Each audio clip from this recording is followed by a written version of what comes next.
Hello everyone, how are you guys? I really hope you all are doing well. आज हम करने वाले हैं केमिस्ट्री का very first chapter which is matter. तो हम लोग अपना पूरा सीरीज को अपडेट करने वाले हैं और वो भी एसएससी और रेलवेज को ध्यान में रखते हुए। तो अब आपको वही मैटर बिल्कुल डीप कंसेप्चुअल नॉलेज के साथ मिलने वाला है, एक बिल्कुल ही नए फॉर्म में। So guys stay tuned and stay updated. तो सबसे पहले हम लोग केमिस्ट्री में मैटर चैप्टर करने वाले हैं और एसएससी, रेलवेज, GSSB, CET ये सभी एग्जाम्स के लिए आप समझ सकते हो बहुत ज़्यादा रेलेवेंट आपको इन्फॉर्मेशन मिलने वाली है। बट वीडियो को शुरू करने से पहले अगर आपने अभी तक हमारे चैनल को सब्सक्राइब नहीं किया है then make sure to subscribe our channel.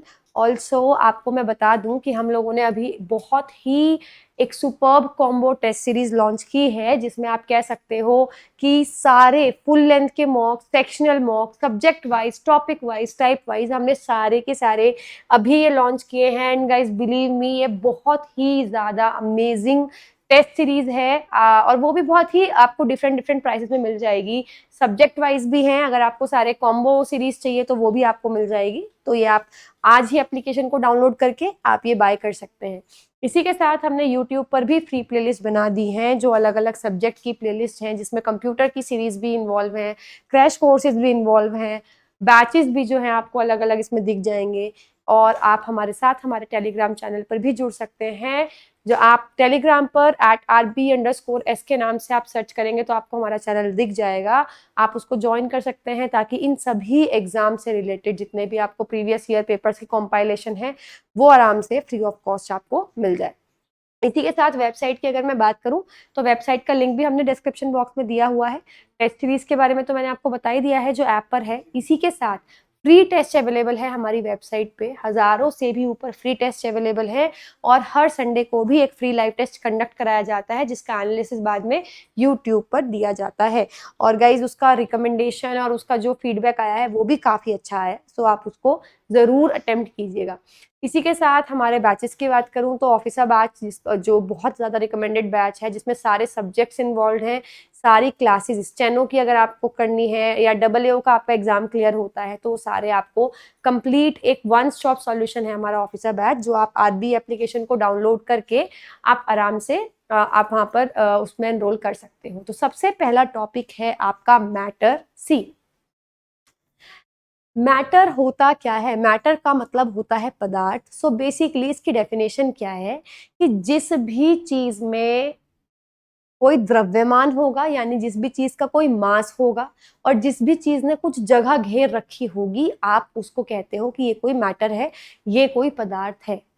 अब इसके हिसाब से मतलब बहुत सारी चीजें हैं, जैसे आपकी फीलिंग्स, क्या आपकी फीलिंग्स मैटर में आएंगी? नहीं आएंगी, क्योंकि उनका कोई द्रव्यमान नहीं है, उन्होंने कोई जगह नहीं घेर रखी। और मैं उस जगह या उनके द्रव्यमान की बात करूं तो मैं उसकी बात नहीं कर रही हूँ कि फीलिंग्स में वजन होता है, बट वो आप फील करते हो, right? In the physical environment उनमें कोई मास नहीं है, उनमें कोई द्रव्यमान नहीं है, उनमें कोई भी उन्होंने जगह नहीं घेरी हुई फिजिकल एनवायरमेंट में, तो इसलिए आप वो मैटर की कंडीशन में, मैटर के कैटेगरी में नहीं आएगी। ठीक है। एयर की मैं बात करूं तो बिल्कुल एयर ने हमारा आसपास सारा ये जो जहां पे मैं अपना हाथ हिला रही हूँ तो ऑब्वियसली बात है क्या है, एयर है, तो जगह घेरी हुई है।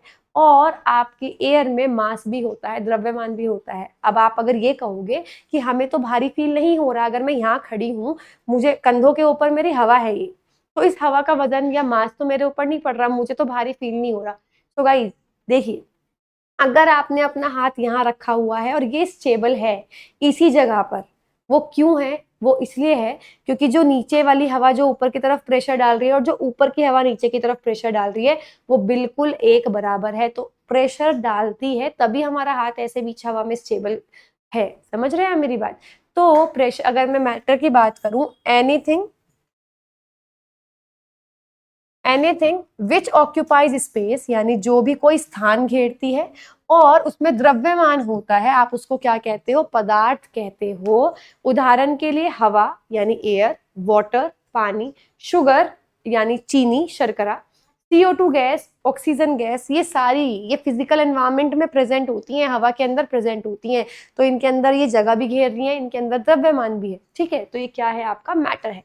दूसरा, अगर आप मैटर को डिवाइड करोगे, आप कितने तरीके के मैटर हो सकते हैं, पदार्थ कितने तरीके का हो सकता है, तो दो तरीके से किसी भी चीज को आप डिवाइड कर सकते हो। सबसे पहला है on the basis of physical properties. Physical properties का मतलब समझ रहे हो, यानी कि उसकी जो भौतिक गुण है, जो आप देख कर, सिर्फ दूर से आपने देखा, उसके बेसिस पे आप डिवाइड कर रहे हो, तो दीज आर फिजिकल प्रॉपर्टीज। एक होती है केमिकल प्रॉपर्टीज, उसके अंदरूनी जो गुण होते हैं, कि आपने पानी डाल दिया, रिएक्शन करा रहे हो, आग लगा दी, तो क्या क्या हो रहा है।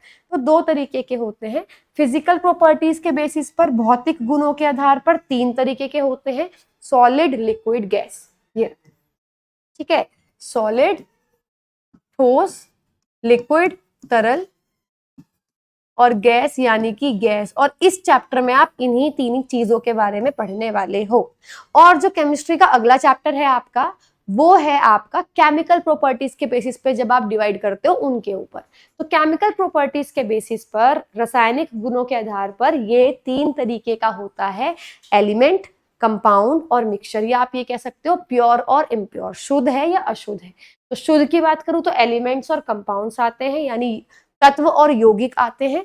और अगर मैं बात करूं अशुद्ध की, तो उसमें आते हैं मिक्सचर यानी कि मिश्रण। सो बेसिकली ये तीन तरीके के आपके होते हैं, अगर आप रासायनिक गुणों के आधार पर इसको डिवाइड करते हो तो। ठीक है, तो इसके बारे में हमें इस चैप्टर में कुछ नहीं पढ़ना है, वो नेक्स्ट चैप्टर में हम लोग कंटिन्यू करेंगे। Next, matter is made up of tiny particles called atoms. जो मैटर है छोटे छोटे छोटे छोटे कणों से मिलकर बना है, जिसको आप क्या बोलते हो, एटम्स बोलते हैं, परमाणु बोलते हैं। तो इस चीज का ध्यान रखेंगे कि कोई भी मैटर है छोटे छोटे पार्टिकल से मिलकर बना है, जिनको हम क्या बोलते हैं, एटम यानी परमाणु। Characteristics of particles of matter, these are very important. ये किस पॉइंट ऑफ व्यू से इंपॉर्टेंट मैं बता रही हूँ, इनके ऊपर ना क्वेश्चंस आते हैं, एक्सपेरिमेंट आते हैं। जैसे सबसे पहला, ये चार लक्षण है, मतलब ये चार प्रूफ है कि पार्टिकल्स, जो भी पदार्थ है, जो भी मैटर है, छोटे छोटे छोटे छोटे पार्टिकल से मिलकर बना है, राइट। तो ये समझ लो, ये चार चीजें ना प्रूव करती हैं कि हाँ, ये बात ठीक है कि कोई भी मैटर पार्टिकल से मिलकर बना है, जिसको एटम बोलते हैं। सबसे पहला, the particles of matter are very very small. जो पदार्थ के जो कण होते हैं वो बहुत ही छोटे होते हैं। कुछ कण ऐसे होंगे आप शायद अपनी आंखों से देख पाओगे, कुछ कण ऐसे होंगे जिनको माइक्रोस्कोप से देखना पड़ेगा, कुछ कण इतने छोटे होते हैं कि आप माइक्रोस्कोप से भी नहीं देख सकते। ठीक है, अगला, the particles of matter have spaces between them. कोई भी आपने अगर मैटर ले लिया, पदार्थ ले लिया, तो उसके जो कण होंगे ना, कणों के बीच में स्पेस होगा ही होगा, उसके कणों के बीच में रिक्त स्थान होता है। तीसरा, the particles of matter are constantly moving, यानी कि जो पदार्थ के कण हैं वो निरंतर गतिशील रहते हैं, मूव करते रहते हैं। इनके प्रूफ्स क्या है, मैं आप चारों के बताने वाली हूँ। अगला, the particles of matter attract each other, यानी जो पदार्थ के कण हैं वो एक दूसरे को आकर्षित करते हैं। ये चार आपके, आप कह सकते हो कि ये कैरेक्टरिस्टिक्स हैं। अब इन चारों का प्रूफ, जैसे सबसे पहला, the particles of matter are very very small. आप कैसे इसको प्रूफ कर सकते हो, देखो आपने क्या किया। अगर बिल्कुल आपको डेली लाइफ वाला मैं बताऊं, क्या कहते हैं, एग्जाम्पल दूं, आप कुछ नहीं करो। आपने तो ट्रेंड भी देखा होगा, इंस्टाग्राम पे चल रहा है ना कि ग्लास में हल्दी डालो, वो कलर येलो हो जाता है। चलो अब देखो उसको हम कैसे यूज कर सकते हैं। वैसे साइंटिफिक पहले एक्सपेरिमेंट बताती हूँ, आफ्टर दैट हम इस पे जंप कर सकते हैं। आप क्या लो,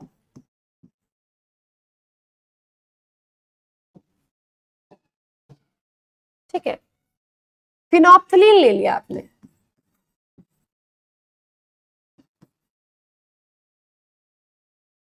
ठीक है। फिनोप्थलीन क्या है, सो बेसिकली फिनोप्थलीन एक पर्पल कलर का लिक्विड होता है। ठीक है, फिनोप्थलीन क्या है, एक पर्पल कलर का लिक्विड होता है। आप क्या कहते हो कि ये बेसिकली आप ये समझ लो कि एसिड और बेस का पता लगाने के लिए आप इसको यूज करते हो। ठीक है, एक सेकेंड गाइज।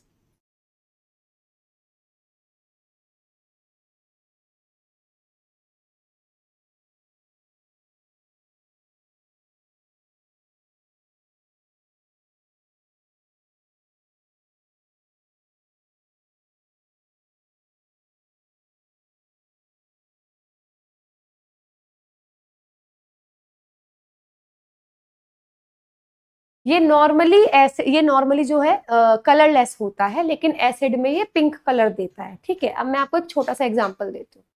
आपने क्या करा, फिनोप्थलीन का सॉल्यूशन ले लिया, उसको पर्पल बना लिया थोड़ा सा एसिड डाल के। ठीक है, अब देखो होगा क्या। या फिनोप्थलीन नहीं लेना अगर, तो आप वही टर्मरिक वाला भी ले सकते हो, ये तो आप घर में कर सकते हो एक्सपेरिमेंट। देखो आपने क्या किया,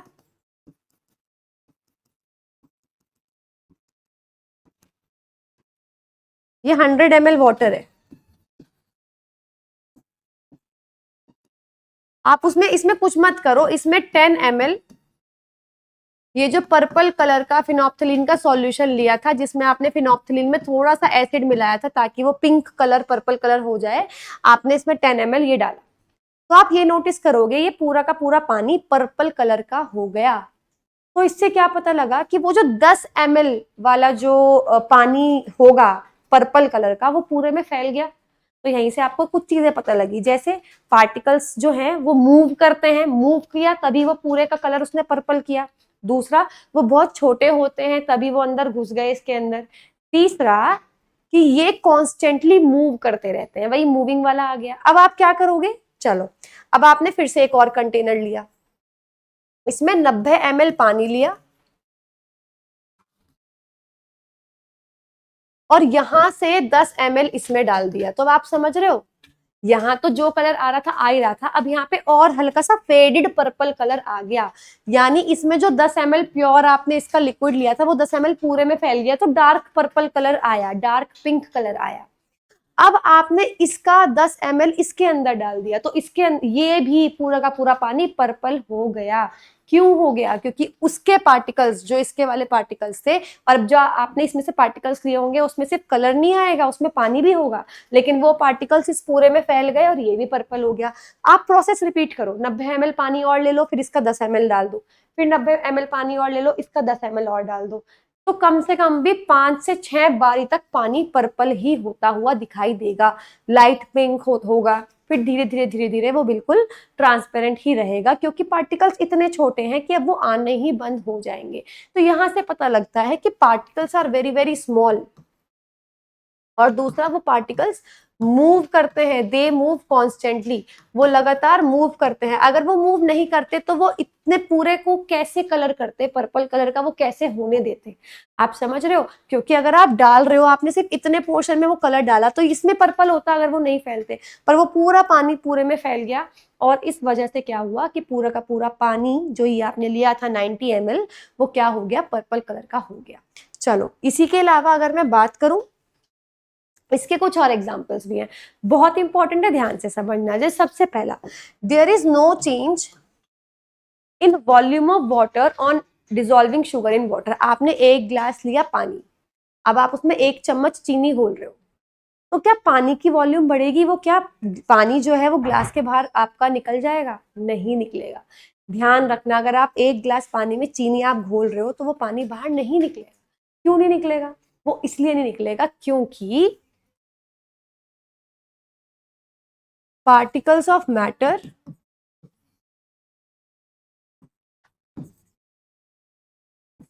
have space between them।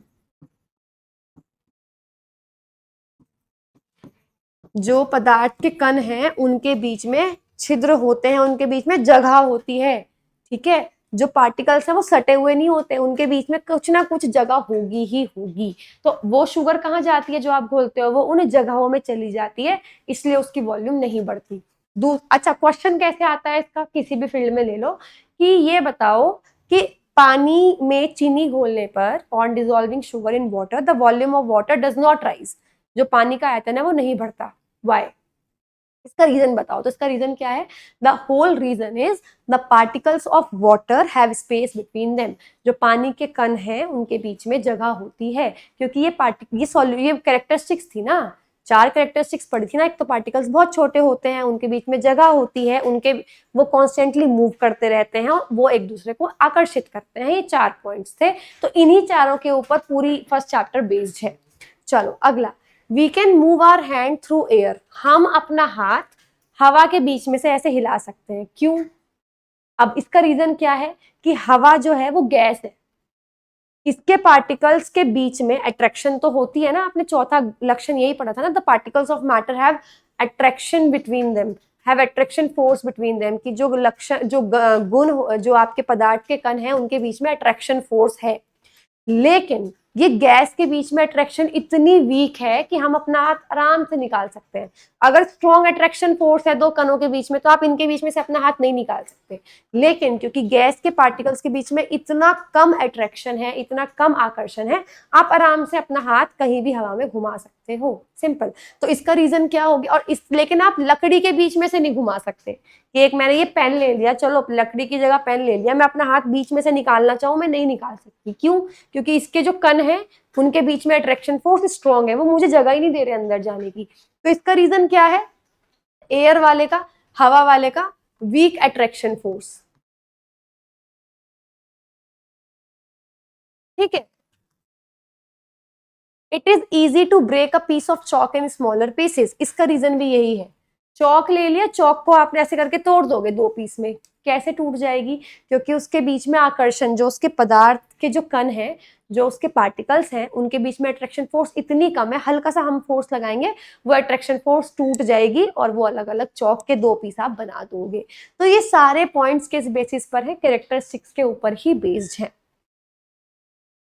चलो, ब्राउनियन मोशन बहुत इंपॉर्टेंट। सो बेसिकली हुआ क्या, जब ये पढ़ाई शुरू हुई तो एक तरफ तो ये कैरेक्टरिस्टिक्स आ रही थी निकल के कि 4 पॉइंट दे दिए साइंटिस्ट ने पढ़ाई करके या माइक्रोस्कोप में देख के कि वो कॉन्स्टेंटली मूव कर रहे थे, लेकिन हम लोगों को तो बिलीव नहीं होता ना जब तक हम अपनी आंखों से नहीं देख लें। तो ब्राउनियन नाम के साइंटिस्ट आए, ठीक है। उन्होंने 2-3 एग्जाम्पल्स लिए बहुत अच्छे अच्छे, जैसे उन्होंने कहा कि एक बंद रूम था बिल्कुल डार्क, यानी उसमें कोई लाइट नहीं थी, तो छोटा सा छेद हो रहा था दीवार में, वहां से सनलाइट आ रही थी।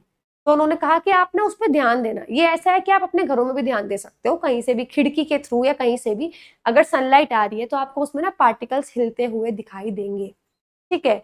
तो यही हुआ कि आप बताओ कि ये पार्टिकल्स क्यों हिल रहे हैं। तो वहां से हमें प्रूफ मिल गया कि जो हम पढ़ रहे हैं वो बिल्कुल सही पढ़ रहे हैं, कि पार्टिकल्स जो हैं, किसी भी मैटर के पार्टिकल्स, किसी भी पदार्थ के कण कॉन्स्टेंटली हिलते रहते हैं। तो ये बात बिल्कुल ठीक है, पहला चीज। दूसरा, ब्राउनियन मोशन ने भाई, मतलब उसने एग्जाम्पल दिया। ब्राउनियन मोशन का मतलब क्या है ये भी सुन लो। ब्राउनियन नाम के साइंटिस्ट थे, तो उन्होंने 2-3 चीजें ऑब्जर्व की, तो उन्होंने ना अपनी डेफिनेशन दी कि कोई भी मैटर ले लो, कोई भी पदार्थ ले लो, लेकिन उन्होंने कौन से लिए थे? उन्होंने गैस और लिक्विड लिए थे, क्योंकि सॉलिड को ऑब्जर्व करोगे, सॉलिड तो पड़ा रहता है ना एक जगह। टेबल है, टेबल तो एक जगह पड़ी रहेगी ना, आप उसके पार्टिकल्स आराम से ऑब्जर्व नहीं कर सकते। तो लिक्विड या गैस के जो पार्टिकल्स हैं वो कॉन्स्टेंटली हिलते रहते हैं, और जब हिलते हैं ना किसी भी डायरेक्शन में मूव करते रहते हैं, वो जिगजैग मोशन, कहीं भी, मतलब इस तरीके से जिगजैग लाइन में वो मूव करते रहते हैं। और इस तरीके का मोशन जब करते हैं, मैं पर्टिकुलर इस मोशन की बात नहीं कर रही, किसी भी डायरेक्शन में रैंडम वो जिगजैग मोशन करेंगे, कहीं भी वो मूव करेंगे, उसको उन्होंने नाम दिया, ऐसे मोशन को ब्राउनियन मोशन बोलते हैं। और ब्राउनियन ने जब ये बात बताई तो वहां से हमें 2 चीजों का प्रूफ मिल गया। क्या? सबसे पहला कि particles of matter are constantly moving, पदार्थ के कण लगातार हिलते रहते हैं, जो कि यहाँ से हमें प्रूफ मिल गया। और दूसरा, पार्टिकल्स जो है वो बहुत छोटे होते हैं। छोटे होते हैं तभी हमें हर चीज का मोशन नहीं दिखता, हम सिर्फ गैस का देख सकते हैं अपनी आंखों से, लिक्विड का भी आप नहीं देख सकते हो, ठीक है। तो चलो पढ़ते हैं। The zigzag movement of small particles suspended in a liquid और गैस। गाइस ये ना चीज इंपॉर्टेंट है, ये चीज इंपॉर्टेंट है, क्योंकि अब जैसा पैटर्न आ रहा है ना एसएससी में, बीच में से क्वेश्चन देता है वो, तो ये चीज पूछ सकते हैं कि जो ब्राउनियन मोशन जो आया था, सॉलिड में आया था, लिक्विड में आया था, गैस में आया था, या लिक्विड और गैस दोनों में आया था। तो ये है माइन्यूट चीजें जो ध्यान में रखनी है। तो ब्राउनियन मोशन में क्या था, उन्होंने किसको ऑब्जर्व किया था? लिक्विड और गैस में दबे हुए जो पार्टिकल्स होते हैं, भाई पदार्थ में जो कण होते हैं, तो लिक्विड और गैस के कण उन्होंने ऑब्जर्व किए। तो वो टेढ़ी मेढ़ी गति में जो वो मूव करते हैं उसको बोलते हैं ब्राउनियन मोशन। ब्राउनियन मोशन के कारण हमको 2 कंक्लूजन्स मिले हैं, 2 निष्कर्ष हमने निकाले हैं, यानी जो 2 प्रूफ हमको मिले हैं। सबसे पहला, the particles of matter are very very small. ये बहुत इंपॉर्टेंट टॉपिक है, इसके ऊपर भी क्वेश्चन आया हुआ है कि ब्राउनियन मोशन ने 2 कंक्लूजन्स दिए, वो क्या क्या दिए। तो सबसे पहला कि जो कण है वो बहुत छोटे होते हैं, इसीलिए हमको नहीं दिखते। और दूसरा, the particles of matter are constantly moving, यानी जो पदार्थ के कण हैं वो निरंतर गतिशील रहते हैं, ठीक है। तो ये चीज ध्यान रखेंगे। चल,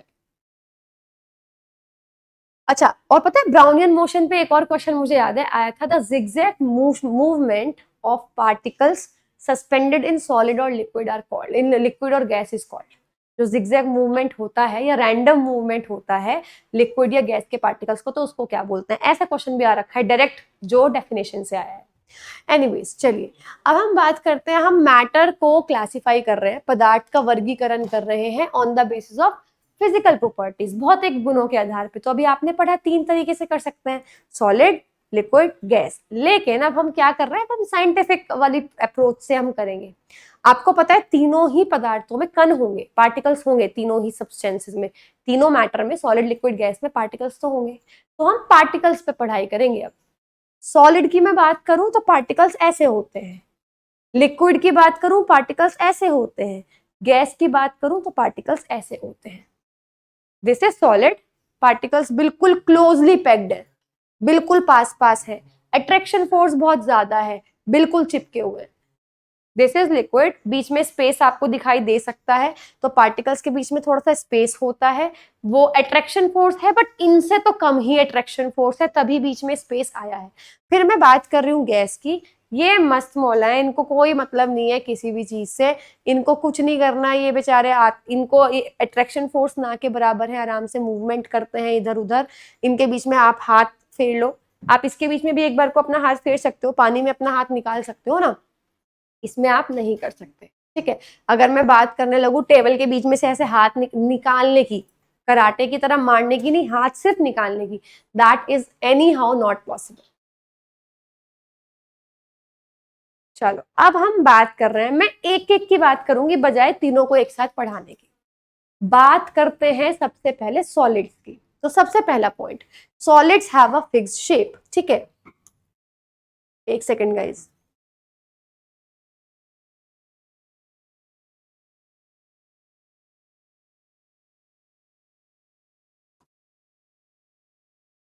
तो सबसे पहला है कि सॉलिड्स की फिक्स्ड शेप होती है।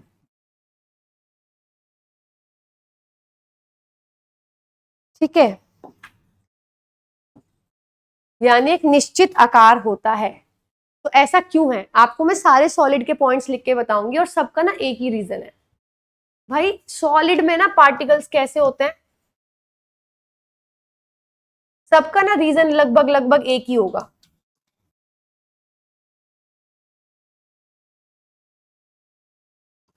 ये है सॉलिड के पार्टिकल्स। तो पहली चीज तो ना एक चीज समझ लो, जैसे अब आप ये कहोगे कि मैम अगर हर चीज में पार्टिकल्स मूव करते हैं, तो क्या सॉलिड में भी मूव करते हैं? सॉलिड में ना मूवमेंट वो दिखता नहीं है, सॉलिड्स में पार्टिकल वाइब्रेट करते हैं, they do not move. You can't say कि दे मूव, क्योंकि मूवमेंट का मतलब होता है कि अपनी जगह छोड़ के कहीं चले गए, नहीं, दे ओनली वाइब्रेट, क्योंकि उनके बीच में अट्रैक्शन फोर्स बहुत ज्यादा होती है। ठीक है, तो इनके बीच में जो अट्रैक्शन फोर्स है, जो आकर्षण बल है, वो बहुत ज्यादा है, पहली चीज। दूसरी चीज, इनके बीच में जो स्पेस है वो ना के बराबर है, बिल्कुल है ही नहीं, आप देख सकते हो। तीसरी चीज, ये क्लोजली पैक्ड होते हैं। क्लोजली पैक्ड का मतलब जगह ही नहीं है, बिल्कुल चिपके हुए हैं। तो सबसे पहला है कि फिक्स्ड शेप क्यों है? फिक्स्ड शेप इसलिए है क्योंकि इसके पार्टिकल्स अपनी जगह छोड़ के कहीं जा ही नहीं सकते। तो जब अपनी जगह छोड़ेंगे ही नहीं, वहीं के वहीं रहेंगे, तो इनकी शेप कैसी होगी? फिक्स्ड रहेगी। तो इसका रीजन क्या है?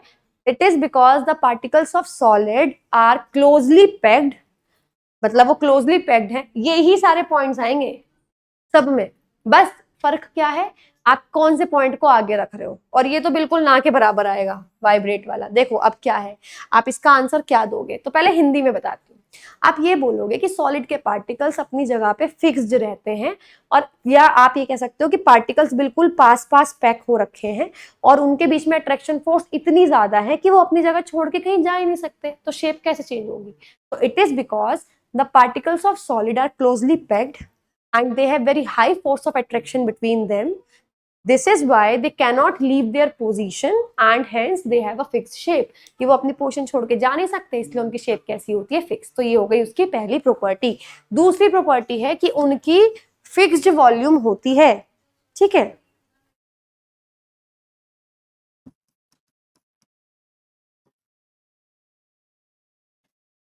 फिक्स्ड वॉल्यूम का मतलब आयतन फिक्स है उनका। अगर आपके पास कोई बर्तन है जिसमें 2 लीटर दूध आ सकता है तो आप उसमें 2 लीटर दूध ही लोगे, राइट। उसकी वॉल्यूम फिक्स है, उसमें मैं दूध की बात नहीं कर रही, मैं उस बर्तन की बात कर रही हूँ, राइट। तो सॉलिड्स की वॉल्यूम फिक्स है, रीजन सेम, अपनी जगह छोड़ के नहीं जा सकते तो उनकी वॉल्यूम भी फिक्स है। तीसरी, आप इनको कंप्रेस नहीं कर सकते।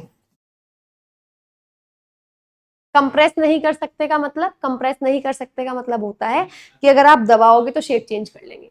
आप दबा ही नहीं सकते इनको भाई। और मैं हर सॉलिड की बात नहीं कर रही हूँ, इन जनरल सॉलिड्स की बात कर रही हूँ। बहुत सारे सॉलिड होते हैं जिनको आप दबा भी सकते हो। अगर मैं बात करूँ बलून की तो आप दबा दोगे, लेकिन बलून एक ट्रू सॉलिड वाली कैटेगरी में मैं क्यों नहीं लूंगी इस डेफिनेशन के अकॉर्डिंग, क्योंकि वो अंदर उसमें हवा है, वो पूरा सॉलिड नहीं है, राइट। तो मैं उन सॉलिड्स की बात कर रही हूँ जो ठोस है। आप अपने दिमाग में एक आयरन का ब्लॉक ले लो, एक लोहे का इतना बड़ा ब्लॉक ले लिया, अब आप उसकी बात करो, क्या आप उसको दबा सकते हो? नहीं दबा सकते।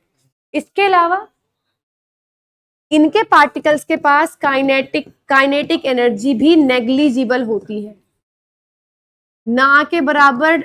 काइनेटिक एनर्जी मतलब गतिज ऊर्जा। गतिज ऊर्जा का मतलब क्या होता है? गतिज ऊर्जा का मतलब होता है किसी भी पार्टिकल के पास मूवमेंट के लिए कितनी एनर्जी होती है। भाई देखो मेरी बात सुनो, इट इज जस्ट लाइक कि आप एक फैमिली सेटअप में हो, आपके पेरेंट्स आपको मान लो और सिक्योरिटी रीजन से कंसर्न है या किसी भी रीजन से आपको नहीं जाने दे रहे बाहर, तो उनका अट्रैक्शन फोर्स इतना ज्यादा है कि आप अपना घर छोड़कर नहीं जा सकते, राइट।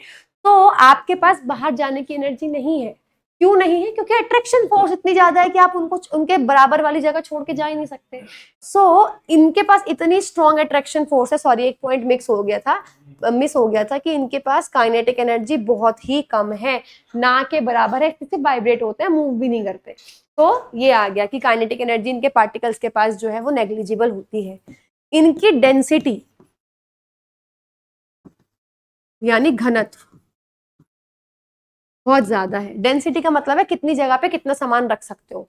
जब ये अंदर से ठसम ठस भरा हुआ है तो आपको अपने आप ही मतलब आप देख सकते हो ना कि अगर मैं एक इतना बड़ा बॉक्स ले लूं, उसमें सॉलिड भर रही हूँ, उसमें लिक्विड भर रही हूँ, उसमें गैस भर रही हूँ, तो सबसे ज्यादा क्या भरा जाएगा? सॉलिड। क्योंकि सॉलिड के पार्टिकल्स बिल्कुल आप देख सकते हो कि बिल्कुल ठसम ठस भरे जाएंगे। लेकिन एक बात और है, सॉलिड जो है उस कंटेनर को कंप्लीटली फिल नहीं कर सकता। कहीं कहीं से जहां पे से भी कुछ कॉर्नर आएगा वहां पे से वो सॉलिड उसको कंप्लीटली फिल नहीं कर सकता, क्योंकि सॉलिड अपनी जगह चेंज, अपनी शेप चेंज नहीं करता, ठीक है। तो सॉलिड अपने कंटेनर को पूरी तरीके से फिल नहीं करता।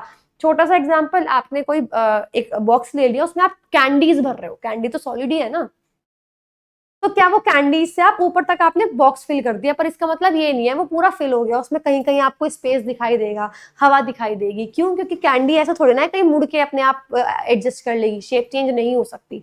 सो they can't fill their container completely.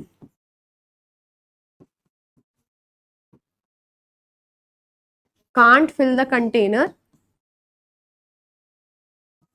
Completely, ठीक है।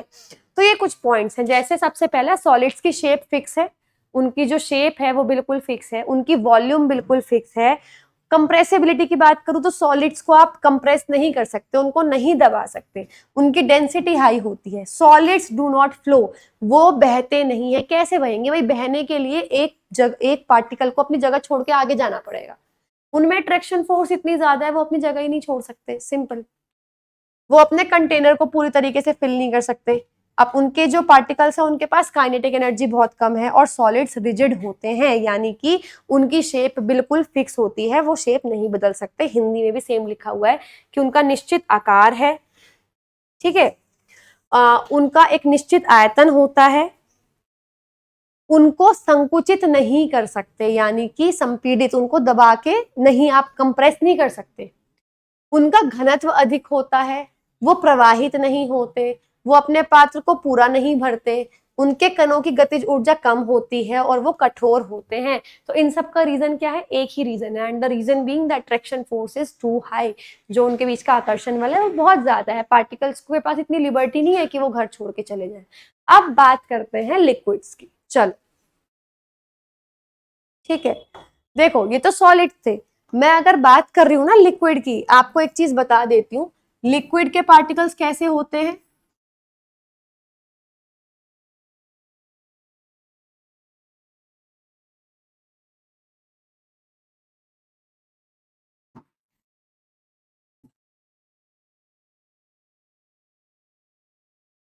वैसे तो ना हमको पहले गैस पढ़ना चाहिए, क्योंकि गैस का ना सब सॉर्टेड है, पार्टिकल्स इतने दूर दूर है, अट्रैक्शन फोर्स उनमें है ही नहीं, लगभग ना के बराबर है, तो पार्टिकल्स अपनी मर्जी से कहीं भी चले जाते हैं। तो सॉलिड के बिल्कुल अपोजिट है। लिक्विड्स क्यों कह रही हूँ हमें नहीं पढ़ने चाहिए अभी, क्योंकि लिक्विड्स ना अपनी कन्वीनियंस के हिसाब से रहते हैं, कहीं पे उनकी, अब देखो ये जो लिक्विड्स होते हैं,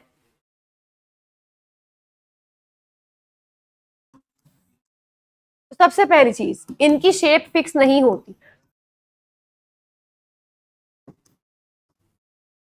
इनकी शेप फिक्स नहीं होती।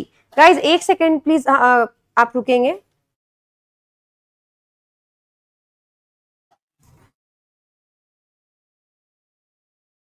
1 मिनट का टाइम दीजिएगा गाइज।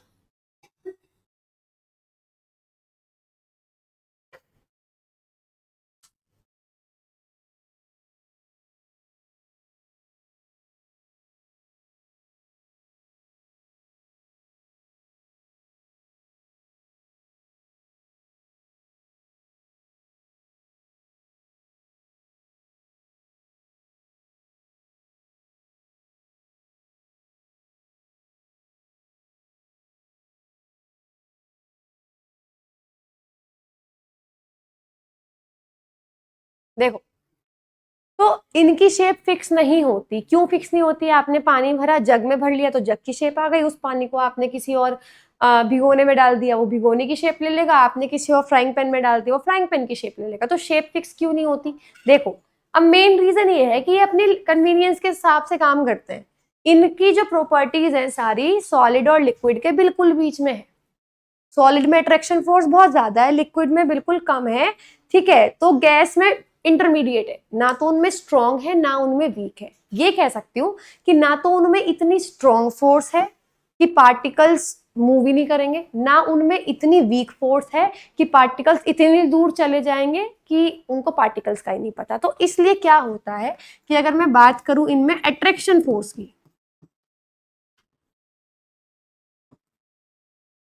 ठीक है, आकर्षण बल की, तो किसके बीच में होती है?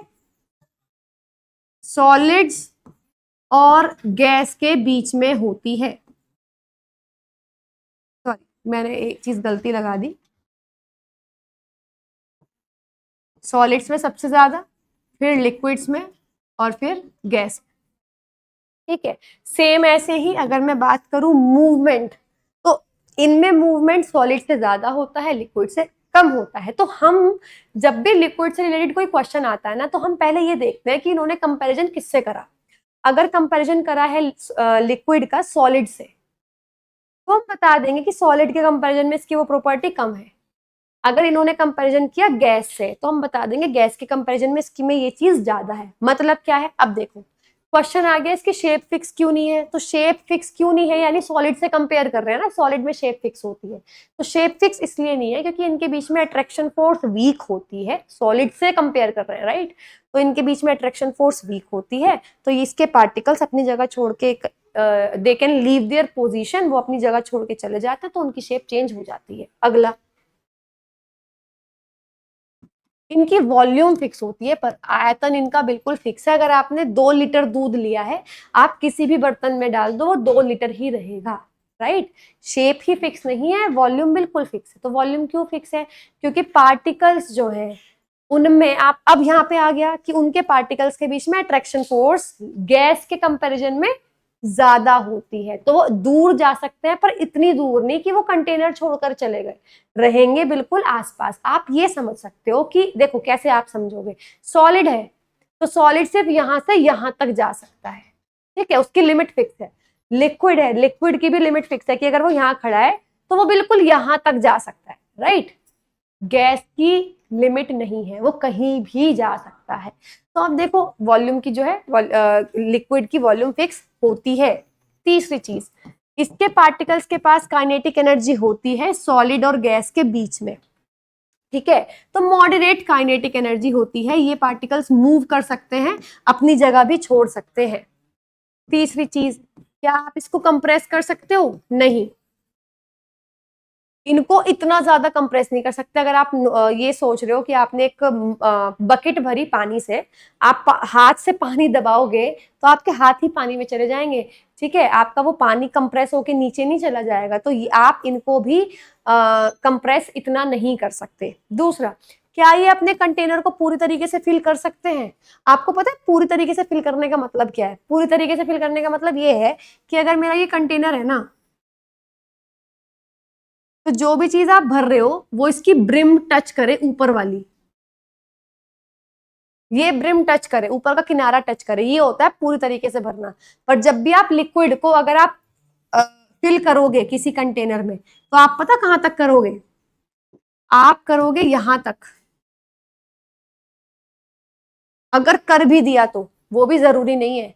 आप समझो ये मैंने ऊपर तक बनाया है इसके अंदर, अगर ये आप कह सकते हो ये मेरा ग्लास है, तो ब्रिम का मतलब हो गया ऐसे। और अगर किसी लिक्विड को भरोगे तो वो भरोगे यहां तक कि वो बाहर खिंड ना जाए, बाहर वो निकल ना जाए, वो गिर ना जाए। तो आप कंटेनर को पूरी तरीके से फिल नहीं कर सकते। कंटेनर को पूरी तरीके से फिल नहीं कर सकते, ठीक है, लिक्विड से भी। सिर्फ गैस ही है जो पूरी तरीके से फिल कर सकती है, क्योंकि गैस चारों तरफ है उसके। अगर मैं खाली ग्लास ले लूं तो उसके अंदर क्या है? गैस। उसके बाहर क्या है? गैस। तो बस गैस ही है जो अपने कंटेनर को पूरी तरीके से फिल कर सकती है। डेंसिटी इनकी, भार, सॉलिड से कम और गैस से ज्यादा, सेम। अट्रैक्शन फोर्स की अगर बात करूं, आप ऐसे लिख लो कि लेस देन सॉलिड, सॉलिड से तो कम होगा, और ग्रेटर देन गैस। तो ऐसे इसमें भी डेंसिटी भी इनकी मॉडरेट है, बीच में है, सॉलिड से कम होगी और गैस से ज्यादा होगी। इस तरीके से काइनेटिक एनर्जी मैंने आपको बता दी। मतलब आप समझ रहे हो इसकी सारी प्रॉपर्टीज सॉलिड से कम है और गैस से ज्यादा है। चलो, लिक्विड्स की शेप फिक्स नहीं होती, उनकी वॉल्यूम फिक्स होती है, उनका आयतन फिक्स है, आप उनको दबा नहीं सकते, उनकी डेंसिटी मॉडरेट है, यानी सॉलिड और लिक्विड के बीच में है, वो आराम से फ्लो कर सकते हैं, बह तो सकते हैं, क्योंकि वो शेप चेंज कर सकते हैं तो बह भी सकते हैं। वो अपने कंटेनर को पूरा फिल नहीं कर सकते, उनके काइनेटिक एनर्जी भी मॉडरेट है, गतिज ऊर्जा भी बीच में है, और उनकी डेफिनेट शेप नहीं होती, इसलिए वो रिजिड भी नहीं है। रिजिड का मतलब जो अपनी शेप चेंज ना करता हो, सेम। तो आप देख सकते हो मैंने इसमें भी यही लिखा है, हिंदी में भी यही लिखा है, निश्चित आकार नहीं होता बट आयतन निश्चित होता है। संपीड़ित ज्यादा नहीं कर सकते, मतलब एक लिमिटेड अमाउंट तक। उनका घनत्व मध्यम होता है, ये आसानी से प्रवाहित होते हैं, अपने पात्र को पूरा नहीं भर सकते। इसके अलावा उनके कणों में मध्यम गतिज ऊर्जा होती है और निश्चित आकार नहीं होता, इसलिए वो कठोर नहीं होते। ठीक है, इसके बाद मैं बात करती हूँ गैस की। तो गैस में जस्ट इसका उल्टा है। गैस में तो आप समझो इतना ज्यादा है कि पार्टिकल्स ना, अगर मैं इतने में ही आपके पार्टिकल्स ड्रॉ करूं,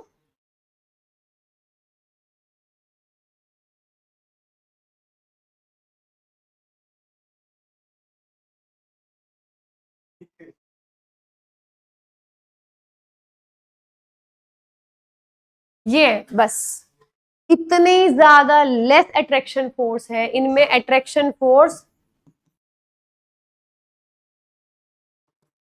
नेग्लिजिबल होती है, ना के बराबर होती है, ठीक है। काइनेटिक एनर्जी हाई, इतनी ज्यादा गतिज ऊर्जा होती है कि मूव करते रहते हैं, बाहर निकल जाते हैं, इनकी जगह फिक्स नहीं होती, ठीक है। तो सबसे पहली चीज तो मैं आपको ये बता दूं कि इनके ये जो है इनकी शेप फिक्स नहीं है। शेप फिक्स क्यों नहीं है? शेप फिक्स इसलिए नहीं है क्योंकि इनकी अट्रैक्शन फोर्स इतनी हल्की है, इतनी वीक है कि पार्टिकल्स अपनी जगह छोड़ के कहीं भी चले जाते हैं, तो शेप फिक्स हो नहीं सकती। इसी कारण इनकी वॉल्यूम भी फिक्स नहीं है। आपको पता है वॉल्यूम का और शेप में क्या फर्क है? वॉल्यूम में ये रहता है कि मैं जगह भले ही अपनी चेंज कर सकती हूँ, पर मैं एक लिमिट के अंदर रहूंगी। मैं यहां से बदल के मैं बस यहाँ आ गई, लेकिन मैंने अपनी एक लिमिट बना रखी है कि इतनी लिमिट के अंदर ही मैं रह सकती हूँ, तब भी वॉल्यूम फिक्स रहती है। लेकिन जब मेरी कोई लिमिट ही नहीं है, मैं इस रूम से बदल के मैं दूसरे रूम में चली गई, मेरी लिमिट ही नहीं है, तो वॉल्यूम भी फिक्स नहीं होती। अगर मैं बात करूं इसके बीच में अट्रैक्शन फोर्स की, ना के बराबर अट्रैक्शन फोर्स नहीं होती इसके अंदर, ठीक है। अगर मैं बात करूं काइनेटिक एनर्जी की, हद से ज्यादा काइनेटिक एनर्जी होती है इनके अंदर। अगर मैं बात करूं कंप्रेशन की, आप कितना दबा सकते हो, आप इनको दबा सकते हो फुल्ली अच्छे से, क्यों? इनके बीच में जगह इतनी होती है ना, आप दबा सकते हो। अभी जो इससे पहले दो पढ़े उनमें इतनी जगह नहीं थी कि आप इनको अच्छे से दबा सकते हो। सॉलिड को तो दबा ही नहीं सकते, लिक्विड को भी दबाने की बात करो, बहुत थोड़ा थोड़ा स्पेस था बीच में, इसमें स्पेस ही स्पेस है, इनको तो आप अच्छे से पूरा कंप्रेस कर सकते हो, संपीड़ित कर सकते हो। डेंसिटी इनकी बहुत कम है, घनत्व बहुत कम है। क्यों है घनत्व कम? एक पर्टिकुलर जगह में पार्टिकल्स ही 3 आ रहे हैं, इतनी जगह में सॉलिड का तो पूरा भर जाता, लिक्विड में थोड़े कम पार्टिकल्स आते, उन्हीं का ही तो वजन देखोगे। गैस में तो पार्टिकल से 3-4 आ रहे हैं, किनका वजन लोगे आप उतनी जगह में? तो डेंसिटी भी बहुत कम है। ये अपने कंटेनर को पूरी तरीके से फिल कर सकते हैं, ठीक है, अपने कंटेनर को पूरी तरीके से फिल कर सकते हैं, क्योंकि ये बहते हैं तो ऊपर ब्रिम को भी ये पूरा कवर करते हैं, सिंपल। और ये रिजिड नहीं होते। तो अब देखो, गैस की बात अगर मैं करूं, इनकी शेप फिक्स नहीं है, यहाँ पे वॉल्यूम इनकी बिल्कुल फिक्स है, ये हाईली कंप्रेसिबल है, इनको आप दबा सकते हो। आपको पता है इसका एग्जांपल भी है, गैस को जहां कंप्रेस करके आप यूज करते हो। जो आपके घरों में सिलेंडर होते हैं, एलपीजी सिलेंडर, तो वो क्या है? गैस ही तो है, एलपीजी गैस होती है ना। एलपीजी आपको पता है ब्यूटेन गैस होती है, ठीक है। तो वो गैस, लेकिन अगर आप सिलेंडर को हिलाओगे ना तो उसमें से ऐसा आएगा जैसे पानी से आवाज आती है ना, पानी अगर हिल रहा हो तो है क्या वो गैस? तो बेसिकली क्या कर रखा है, गैस को दबा रखा है। अब गैस के पार्टिकल्स इतनी दूर दूर थे, आपने दबाया तो दबा के वो इतने पास आ गए जितने किसमें होते हैं, लिक्विड में, तो इसलिए वो सिलेंडर के अंदर लिक्विड की फॉर्म में रहती है। अदरवाइज उसे सिलेंडर को खोल दोगे ना तो बाहर गैस ही आ रही है वो, क्यों? क्योंकि आपने सिलेंडर के अंदर प्रेशर बना रखा है उस पर, तो पार्टिकल्स इतने पास पास है। जैसे ही प्रेशर हटा दोगे पार्टिकल्स फिर से दूर हो जाएंगे, वो एकदम किस में बदल जाएगी, गैस में बदल जाएगी। इसलिए तो आप दो गैस यूज करते हो इस तरीके से, एलपीजी भी और सीएनजी भी, जो व्हीकल्स में यूज होती है वो होती है मीथेन। एनीवेज, अच्छा, गैसेस की डेंसिटी बहुत कम होती है, घनत्व बहुत कम है, वो बहुत आराम से फ्लो कर सकते हैं, अपने कंटेनर को पूरा भर सकते हैं, काइनेटिक एनर्जी मैक्सिमम होती है, और वो रिजिड नहीं होते, ठोस नहीं होते, ठीक है। इसके अंदर आ गए। चलो अब बात कर रहे हैं, मैं बार बार बोल रही हूँ डेंसिटी डेंसिटी डेंसिटी। डेंसिटी का मतलब पता क्या है? सिंपल लैंग्वेज में बोलूं, कितनी जगह पे कितना सामान भर सकते हो। फॉर एग्जाम्पल, मैंने ये जगह ले ली,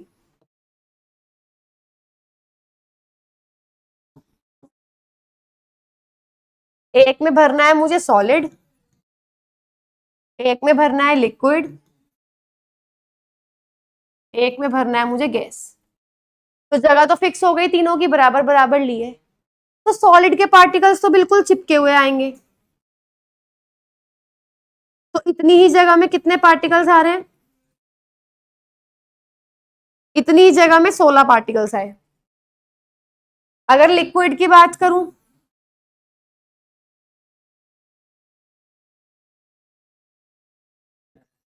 इतनी जगह पे 9 पार्टिकल्स आए। गैसेस की बात करूं, इतनी जगह पे 4 पार्टिकल्स आए।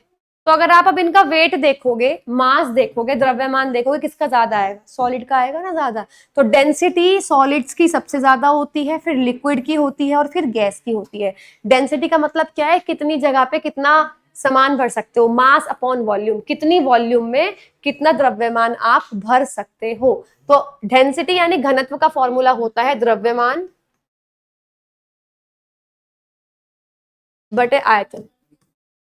तो यहां से अगर आप इसकी एसआई यूनिट निकालोगे, मास का फॉर्मूला हो, एसआई यूनिट होती है किलोग्राम, वॉल्यूम की होती है मीटर क्यूब, तो किलोग्राम पर मीटर क्यूब जो है वो डेंसिटी की एसआई यूनिट हो गई। सॉलिड्स की सबसे ज्यादा डेंसिटी होती है, लिक्विड की उससे कम होती है, गैसेस की सबसे कम होती है। डेंसिटी की बात कर ही रहे हैं तो पानी की डेंसिटी याद रख लो, ठीक है। पानी की जो डेंसिटी होती है, वाटर की डेंसिटी फिक्स होती है, अच्छे से याद कर लेना। देखो, वाटर की डेंसिटी आपको 2 यूनिट में याद रखनी है, CgHSB और SI भी। तो SI यूनिट होती है 1000 किलोग्राम पर मीटर क्यूब, और अगर CGS सिस्टम में लूं तो 1 ग्राम पर सेंटीमीटर क्यूब, ये दोनों ही पानी की डेंसिटी हैं। तो इनको अच्छे से लर्न कर लेना, क्योंकि बहुत ज्यादा आपके आगे जाके कई सारे क्वेश्चन पूछ लेते हैं, जब पूछते हैं ना पानी के कंपैरिजन में, आगे चैप्टर्स में आएगी, बट अभी मैं एक्स्ट्रा नॉलेज के लिए बता रही हूँ, पानी की डेंसिटी याद कर लेना। चलो, अब कुछ फैक्ट्स हैं। जैसे क्वेश्चन आता है कि क्या स्पंज जो होता है जिससे साफ सफाई करते हैं, स्पंज, क्या वो सॉलिड होता है? क्योंकि अगर वो सॉलिड है तो वो तो कंप्रेस नहीं होना चाहिए, आप उसको दबा सकते हो, लेकिन अगर सॉलिड है तो उसकी शेप चेंज नहीं होनी चाहिए। आप उसको मुट्ठी में ऐसे बंद करोगे तो वो बिल्कुल आपका मुंह चढ़ जाएगा, यानी वो बिल्कुल ऐसे सिकुड़ जाएगा आपका। तो ऐसा क्यों होता है? फिर तो सॉलिड की डेफिनेशन तो कहीं से कहीं तक भी नहीं प्रूव हो रही ना। लेकिन स्पंज एक सॉलिड है, क्योंकि उसका उसका स्ट्रक्चर ऐसा है कि उसमें बीच बीच में ना छेद होते हैं, पोर्स होते हैं, जिनमें हवा भरी हुई है। ठीक है, तो वो हवा जब आप दबाते हो तो वो हवा बाहर निकलती है, इसलिए उस कारण से उसकी शेप चेंज होती है। अदरवाइज वो सारी प्रॉपर्टीज सॉलिड की ही सेटिस्फाई करता है। तो स्पंज क्या है? एक सॉलिड है, एक ठोस पदार्थ है, लेकिन आप क्यों दबा सकते हो, क्यों कंप्रेस कर सकते हो, क्यों संपीड़ित कर सकते हो? क्योंकि उसके अंदर छोटे छोटे पोर्स हैं which have air in it, जिनमें हवा भरी होती है। तो जब आप दबाते हो वो हवा बाहर निकल जाती है और वो बिल्कुल कंप्रेस हो जाता है, वो सिकुड़ जाता है। अगला रबर बैंड की बात करते हैं, जो अपने नॉर्मली बालों में लगाते हैं। तो रबर बैंड को तो आप स्ट्रेच कर सकते हो, शेप चेंज कर रहे हो, है ना? तो फिर तो वो भी शेप चेंज कर रही है अपनी, तो फिर वो सॉलिड कैसे है? देखो, सेम अप्लाई हो रहा है फॉर्मूला। रबर बैंड रखी हुई है आपने हाथ पे, क्या वो शेप चेंज कर रही है? शेप चेंज वो तब कर रही है जब आप एक्सटर्नल फोर्स लगा रहे हो, खुद से फोर्स लगा रहे हो आप उसके ऊपर, समझ रहे हो? एक्सटर्नल फोर्स लग रही है, बाहर से एक बल लग रहा है उस पर, इस तरीके से। तो एक टेबल रखी है, अब टेबल रखी है, वो शेप चेंज कर रही है? नहीं। अब आप उस पर हथौड़ा मारने लगो, उसको तोड़ दो, तो फिर शेप चेंज हो गई। लेकिन कब हुई? जब आपने एक्सटर्नल फोर्स लगाई। सेम रबर बैंड भी अपनी शेप चेंज करती है, लेकिन कब? जब फोर्स लगती है, under the action of external force, बाहर से बल लगता है। चलो, कुछ क्वेश्चन है जो बहुत अच्छे क्वेश्चन है। सॉल्ट एंड शुगर, नमक और चीनी सॉलिड है? अगर सॉलिड है तो फिर तो आप जिस डब्बे में रखते हो वो उस डब्बे की शेप ले रहा है, चाहे वो चीनी हो चाहे वो नमक हो, फिर उस हिसाब से कैसे सॉलिड है? वो तो जगह अपनी शेप चेंज कर रहा है ना। आपने जग में रख दिया तो वो जग की शेप ले लेगी, चीनी और नमक। अगर आपने उसको प्लेट में रख दिया वो प्लेट पे फैल जाएगी। तो फिर कैसे सॉलिड है जब वो अपनी शेप चेंज कर रही है? बहुत इजी आंसर है। जब आप नमक या चीनी की बात कर रहे हो, आप इंडिविजुअल क्रिस्टल पे जाओ, चीनी के एक दाने पे जाओ, नमक के भी एक दाने पे जाओ, क्या उसकी शेप चेंज हो रही है? नहीं ना। ऐसे दानों से मिलकर वो पूरी चीनी आप उसको कलेक्टिवली ले रहे हो, पर चीनी का मतलब तो एक छोटा सा दाना है, नमक का मतलब भी उसका एक छोटा सा क्रिस्टल है। तो क्या वो क्रिस्टल अपनी शेप चेंज कर रहे हैं? नहीं कर रहे। ठीक है, तो क्योंकि वो क्रिस्टल्स अपनी शेप चेंज नहीं कर रहे, वो इंडिविजुअल क्रिस्टल की शेप फिक्स है, हम उनको सॉलिड ही कहेंगे। सेम ऐसा क्यों? It is because the shape of individual crystals remain fixed, कि जो अलग अलग क्रिस्टल है उनका आकार स्थिर होता है। सेम अगला क्वेश्चन, गैसेस को आप बड़े आराम से संपीड़ित कर सकते हो, क्यों? क्योंकि उनके बीच में स्पेस होता है। जब आप संपीड़ित करते हो वो स्पेस खत्म हो जाता है, पार्टिकल्स पास पास हो जाते हैं। सिंपल एग्जांपल, कौन कौन सी दो गैस आप यूज करते हो? CNG and LPG. देखो, तो आप क्यों उसको दबा सकते हो? क्योंकि उनके पार्टिकल्स बहुत दूर दूर होते हैं और बीच में बहुत ज्यादा स्पेस होता है, बहुत ज्यादा जगह होती है, जिसको आप जब संपीड़ित करोगे, आप दबाओगे तो वो जगह खत्म हो जाएगी। ठीक है, अब आप किस दो एक गैस यूज करते हो? LPG, liquefied petroleum gas, it is very important. ठीक है, और CNG, compressed natural gas. Okay, अच्छा, इसके अलावा एलपीजी में कौन सी गैस होती है जो केमिकल गैस है? It is butane. और सीएनजी में कौन सी गैस है? मीथेन, ये भी याद रखेंगे। चलो, बात करते हैं डिफ्यूजन यानी विसरण की। ये आप ऑलरेडी बायो में मैं पढ़ा चुकी हूँ। ठीक है, जब भी कोई चीज हाई कंसेंट्रेशन से, कोई सॉलिड, कोई लिक्विड, कोई गैस, दो जगह है, एक जगह पे कोई सॉलिड या कोई लिक्विड या कोई गैस ज्यादा अमाउंट में है, ज्यादा कंसंट्रेशन में है, ज्यादा सांद्रता में है, एक जगह उसका अमाउंट या उसकी कॉन्सेंट्रेशन या उसकी सांद्रता कम है, तो वो चीज हमेशा हाई से लो की तरफ चली जाएगी। इस प्रोसेस को बोलते हैं डिफ्यूजन, जो आपने बायोलॉजी में पढ़ा था। केमिस्ट्री वाला डिफ्यूजन इससे भी आसान है। जब भी लिक्विड सॉलिड गैस, कोई भी दो तरीके के सॉलिड लिक्विड गैस को मिक्स करोगे या आप उनको पास में लाओगे, तो वो एक दूसरे में मिक्स हो जाएंगे और फैलेंगे, तो फैल जाएंगे पूरे उस जगह पे, और उसको बोलते हैं डिफ्यूजन।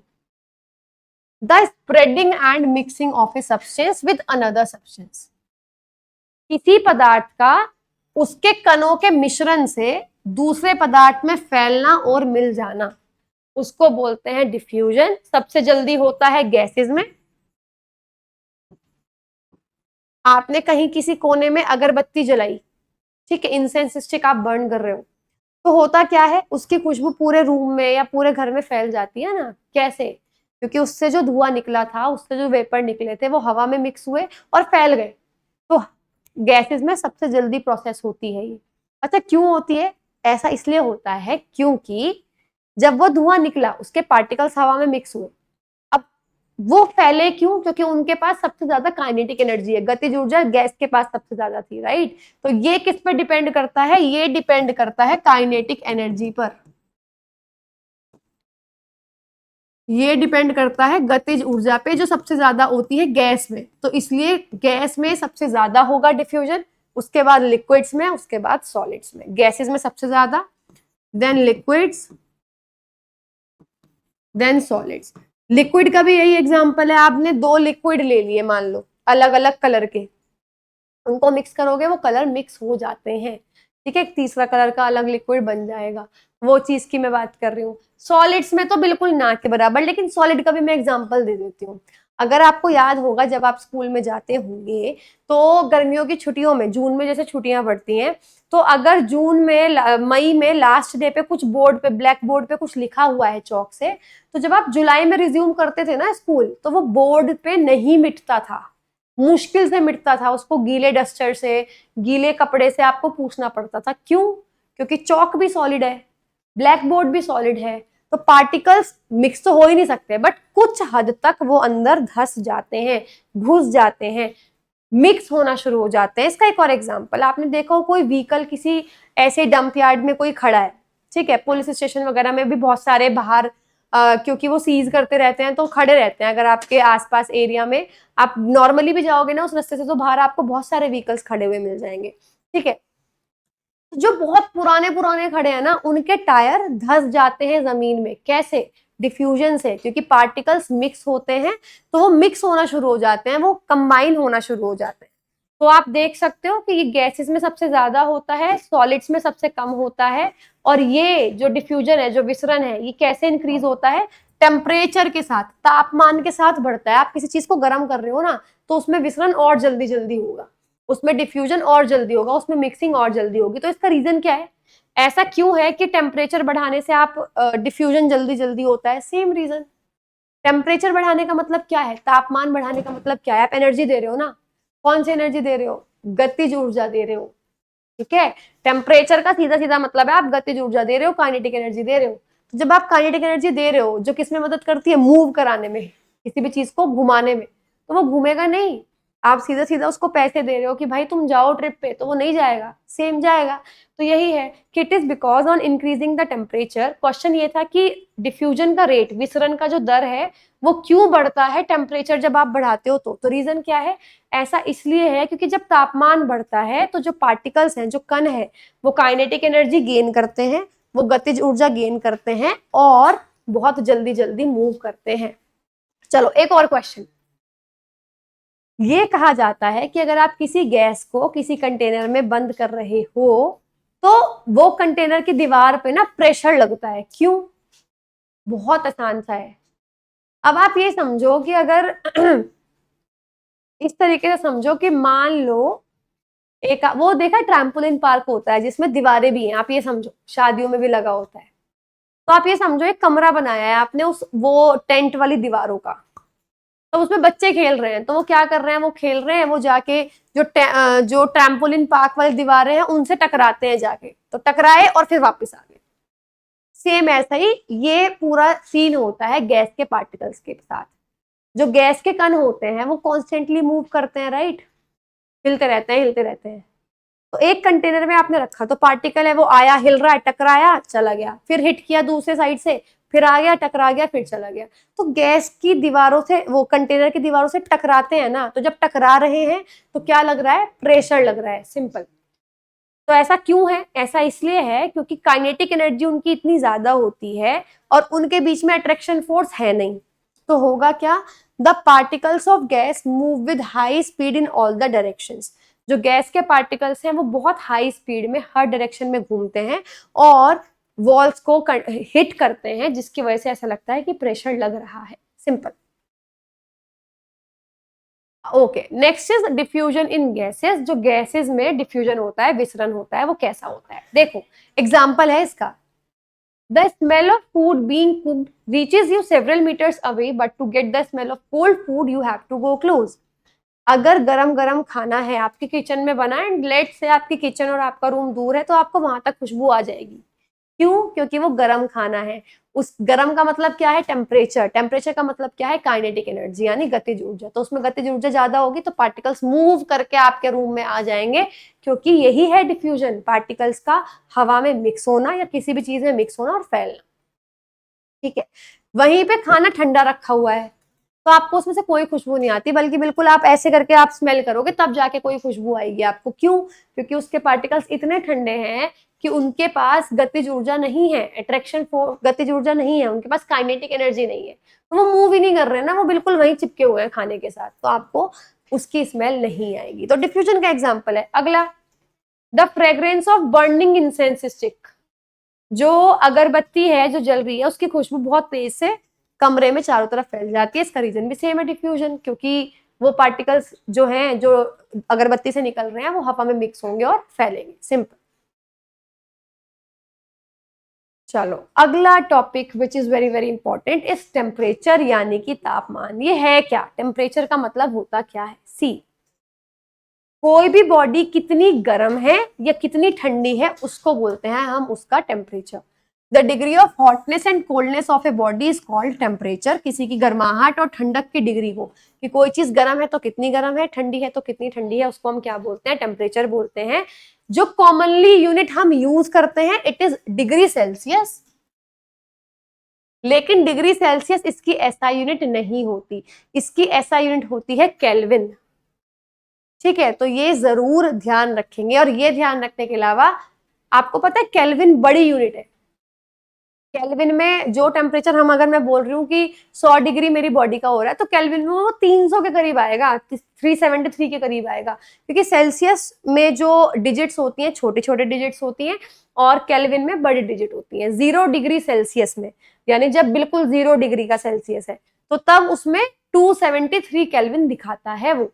तो केल्विन में जो है वो बड़ी वैल्यू आती है, सेल्सियस में छोटी वैल्यू आती है, ध्यान रखना।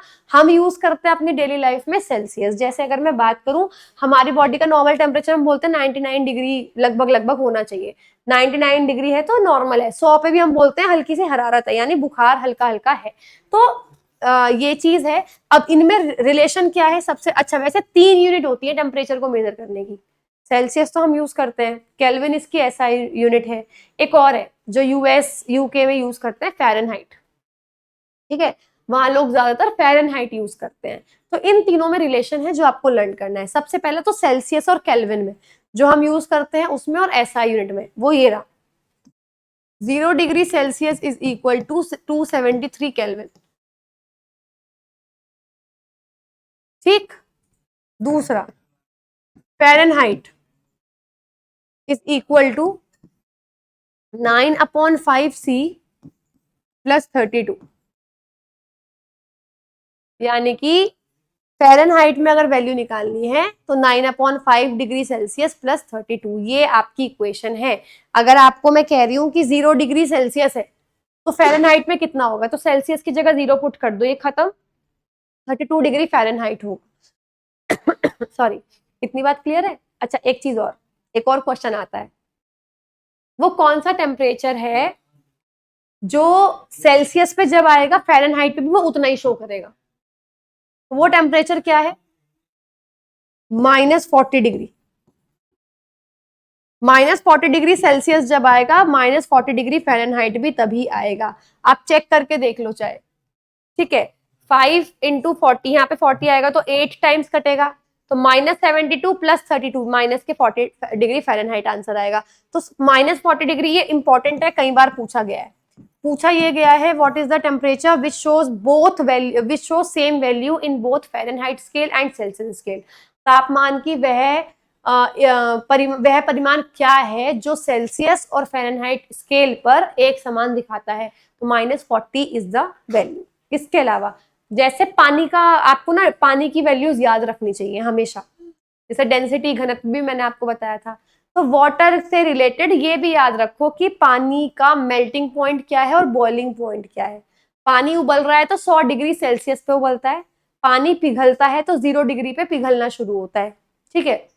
0 से कम होगा तो बर्फ होगा, 0 डिग्री पे वो पानी में बदलना शुरू हो जाता है, तो ये चीज ध्यान रखेंगे। The melting point of ice is 0 degree Celsius and boiling point of water is 100 degree Celsius, जिसको आप 373 केल्विन भी कह सकते हो, क्योंकि 0 में 273 थे ना, तो 100 में कितने होंगे? 100 में 273 ऐड कर लो, 373 केल्विन।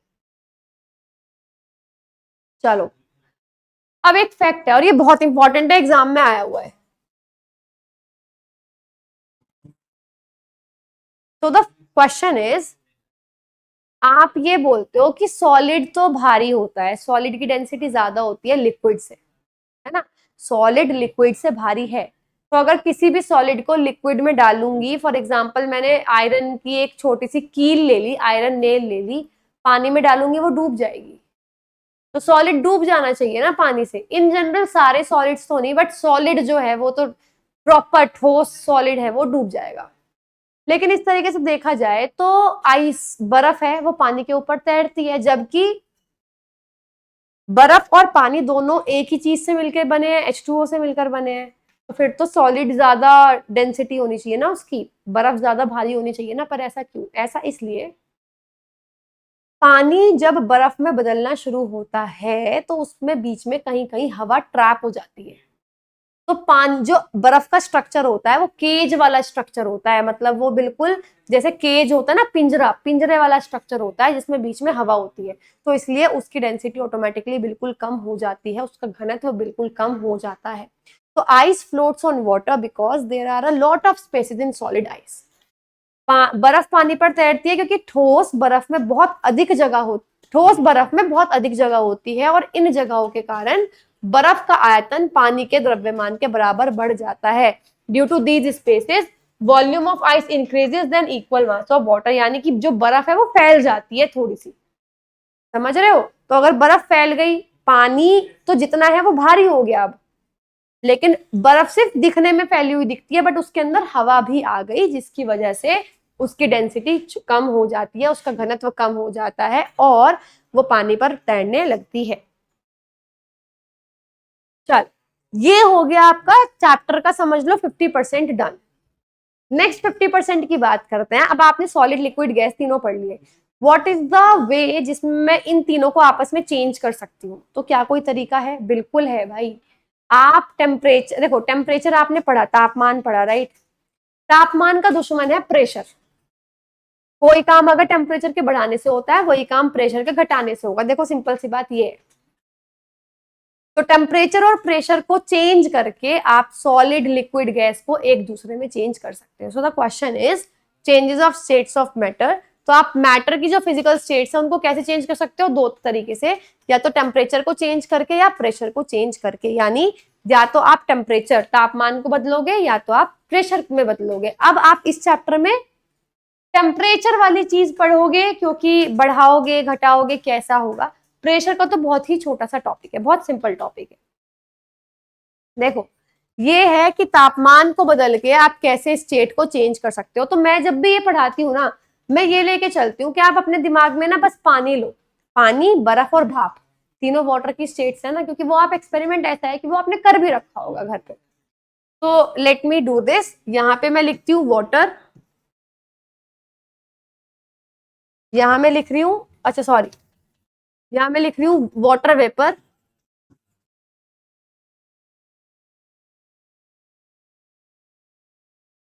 यहां मैं लिख रही हूँ वाटर, यहां मैं लिख रही हूँ आइस।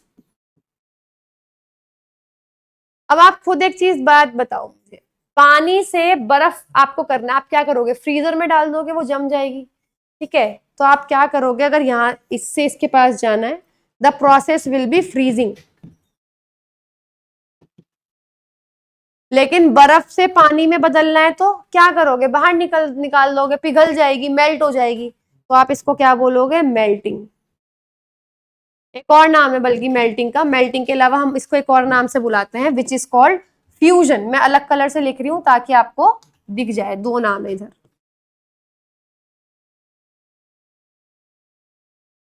ठीक है, पिघलना जिसको बोलते हैं।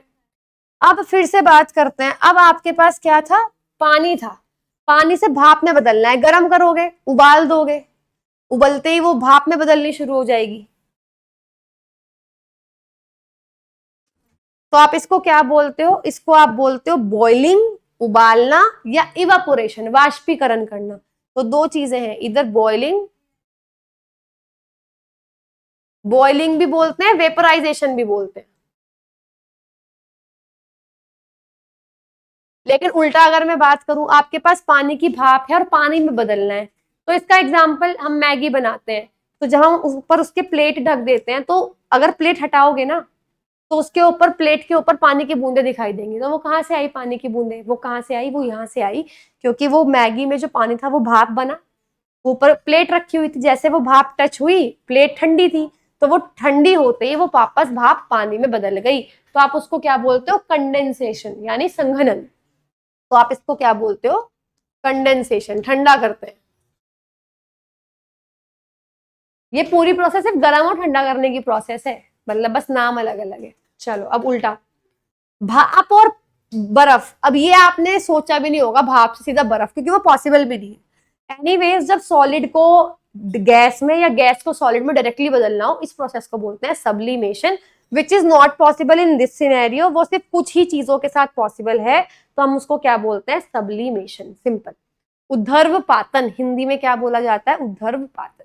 तो ये प्रोसेस है गाइस, जिसमें आप टेम्परेचर को चेंज करके, गर्म करने का मतलब है तापमान बढ़ा दिया, आप हीट दे रहे हो, काइनेटिक एनर्जी बढ़ा रहे हो।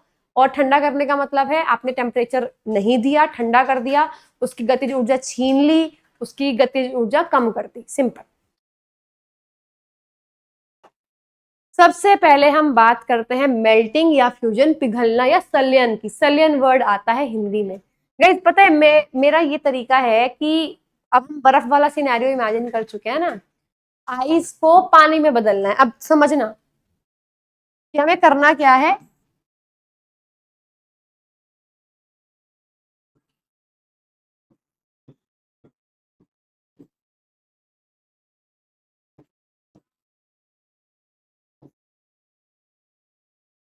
ये है आइस,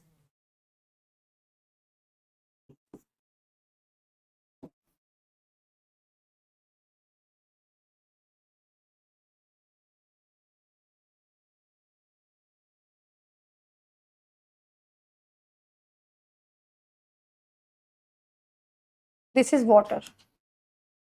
तो ये तो आपको पता है कि पिघलाना है ना, उसे हीट देनी है। पिघलाने का मतलब ऐसे हीट देना नहीं होता, लेकिन क्योंकि अभी आप दिमाग में भी पानी ले रहे हो ना, तो अगर पानी की जगह कुछ और है, किसी चीज को पिघलाना है, तो गर्म भी करना पड़ता है, राइट। तो होता क्या है, जब आपके पास कोई सॉलिड चीज है, तो पार्टिकल्स ऐसे है, पिघलाने के टाइम पे आप क्या करते हो, उसको हीट देते हो। हीट का मतलब क्या है, उसको तापमान दे रहे हो, गतिज ऊर्जा दे रहे हो। अभी सॉलिड में तो पार्टिकल्स के पास काइनेटिक एनर्जी होती ही नहीं कि वो अपनी जगह छोड़ के चले जाएं, अट्रैक्शन फोर्स इतनी स्ट्रांग है। लेकिन जैसे ही आपने टेम्परेचर दिया, इसको तापमान दिया, इसको गतिज ऊर्जा दी, तो इनके पास ना एनर्जी आने लगी, धीरे धीरे धीरे धीरे। तो पहले क्या करते हैं, ये ना एनर्जी लेते रहते हैं, लेते रहते हैं, लेते रहते हैं, लेते रहते हैं। इट इज जस्ट लाइक, वही मैं पेरेंट्स वाला सीन कर रही हूँ कि अभी तक आपके पास आपके पेरेंट्स के साथ इतना अट्रैक्शन फोर्स था, उन्होंने कहीं जाने नहीं दिया, कंसर्न बेसिस पे, किसी भी बेसिस पे। अब आपको क्या हुआ, आपने देखा कि नहीं, हम जा सकते हैं, हम इतने बड़े हो गए कि हम जा सकते हैं, तो आपको क्या हुआ, और फिर आपने अर्न करना शुरू कर दिया, रुपए भी आपके पास है। तो आप क्या करोगे, पहले रुपए इकट्ठे करोगे ताकि आप कहीं जा सकते हो, फिर आप क्या करोगे, अपने घर वालों को मनाओगे कि हम जा सकते हैं। तो ये दो चीजें हैं, दूर जाने के लिए दोनों चीजें जरूरी हैं, घर वालों का मानना भी जरूरी है और इतनी आपके पास सेविंग्स भी होनी चाहिए। एग्जैक्टली सेम यहाँ पे आ जाओ। तो पहले क्या होगा, जब आप किसी चीज को गर्म करोगे, वो गर्म करते ही क्या होगा, ये पार्टिकल्स अपने पास सेव करते रहेंगे, वो एनर्जी सेव करेंगे सेव करेंगे सेव करेंगे, क्योंकि इनके बीच में ना अट्रैक्शन फोर्स है। इट इज जस्ट लाइक ये रही इनके बीच में अट्रैक्शन फोर्स पार्टिकल्स के बीच में। अब आप एनर्जी दे रहे हो दे रहे हो दे रहे हो, अब वो एनर्जी कहाँ यूज हो रही है, वो एनर्जी इस अट्रैक्शन फोर्स को तोड़ने में यूज हो रही है, जो आप स्टार्टिंग में एनर्जी देते हो। आपको पता है, अगर बर्फ है या कोई भी सॉलिड चीज है, आप उसको पिघाल रहे हो, पिघलवा रहे हो, मेल्ट कर रहे हो, उसमें ना थर्मोमीटर लगा दो, गर्म करो और थर्मोमीटर लगा दो, आपको पता है उसका टेम्परेचर चेंज होता हुआ दिखाई नहीं देगा, जबकि आप हीट दे रहे हो। क्यों नहीं हो रहा, वो इसलिए नहीं हो रहा, देखो एक चीज है, सिंपल सी चीज है, आप अर्न कर रहे हो, फॉर एग्जाम्पल लेट से आपकी मंथली इनकम है 25,000, अब आप 25,000 खर्च भी कर रहे हो, भाई आपके पास काम है, आपका रेंट जा रहा है, आपकी कहीं EMI जा रही है, आपका कहीं कुछ भी खर्चा है, तो क्या आपको दिखेगा कि आपके पास कुछ रुपया आया, नहीं दिखेगा ना, अगर कोई आपके बैंक अकाउंट को देखने लगे। सिंपल,